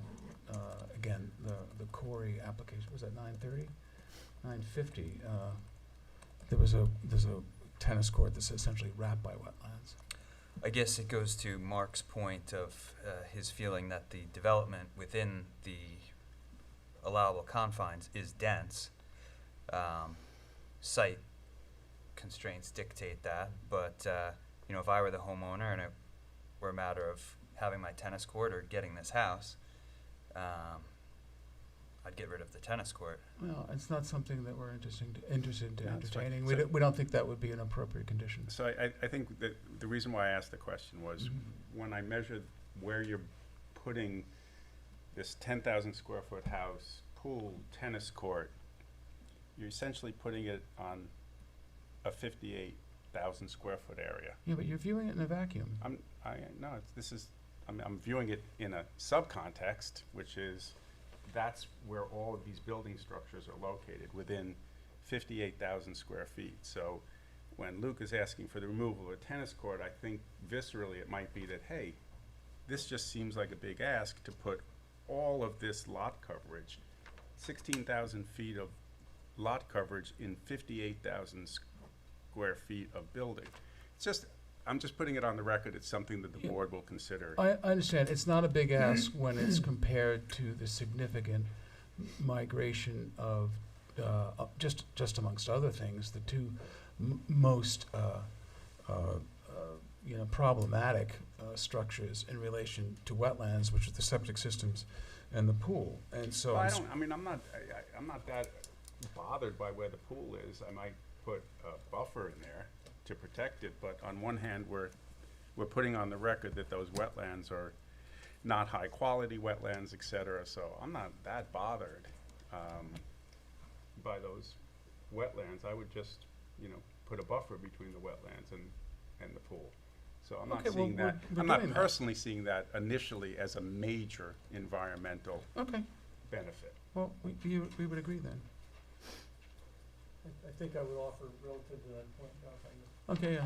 when you look at the character of neighbors, we're really no different from the character of the neighbors. This part of the analysis that we did was we drew these two red lines here. This is the seaward edge of the homes. Could you get up to the mic? Sorry, I'll put it over. I'm sorry. If you lay that flat, they can capture it on the camera. So this is the seaward edge of the homes here, and the seaward edge of the pools here, and we're behind both of those. But you see that the development that's on both these properties, driveways, tennis courts, swimming pools, homes, we're essentially consistent with the character of what's going on in this area. So, and to now come in and say you have to remove this, it seems somewhat Punitive. unfair. Well, no one is saying that you have to remove it, No. right? How big No, are you're those saying, houses? you're suggesting that it be a condition of the approval, and I'm I- suggesting it's an inappropriate condition, I that's all. asked if they would be open to removing it. No, How large are the houses on each side? I don't have the answer. we'll get to the that. square footage for you. Okay. We'll I get, would get it like to the see, extent that just we for can. comparison, Yep. what's the lot coverage and what are the We'll get square that. footage of the houses We'll get that. in the neighborhood? But I found it interesting that you didn't think that a pool, moving a pool out of proximity to a wetland. No, I didn't say, I said there's another answer to that, which is just putting in a wetlands buffer. And on one hand, I'm listening to Rich talk about how these aren't particularly important wetlands. Mhm. And on the other hand, it's very, very important to move the pool away from the wetlands. So I was a little bit confused. No, I'm trying to meet the setbacks as much as I can. That's all, regardless of that, and just to pay some homage to the setbacks required in the code.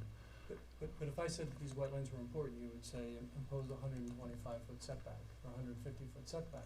And I think that one of the things is, I think in evaluating the proposal that you have here, you should take into consideration the condition of the wetlands that are here. And this is, in my opinion, probably a remnant of topography prior to this.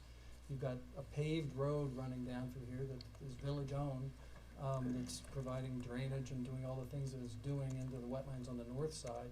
So we think from the character of the wetlands, this is really not a robust wetlands. It's poor quality vegetation. We're trying to do as best we can to make it better for you. That's why we've improved the buffer. We've moved the structure back as far as we can, but we know we've got constraints on this side too.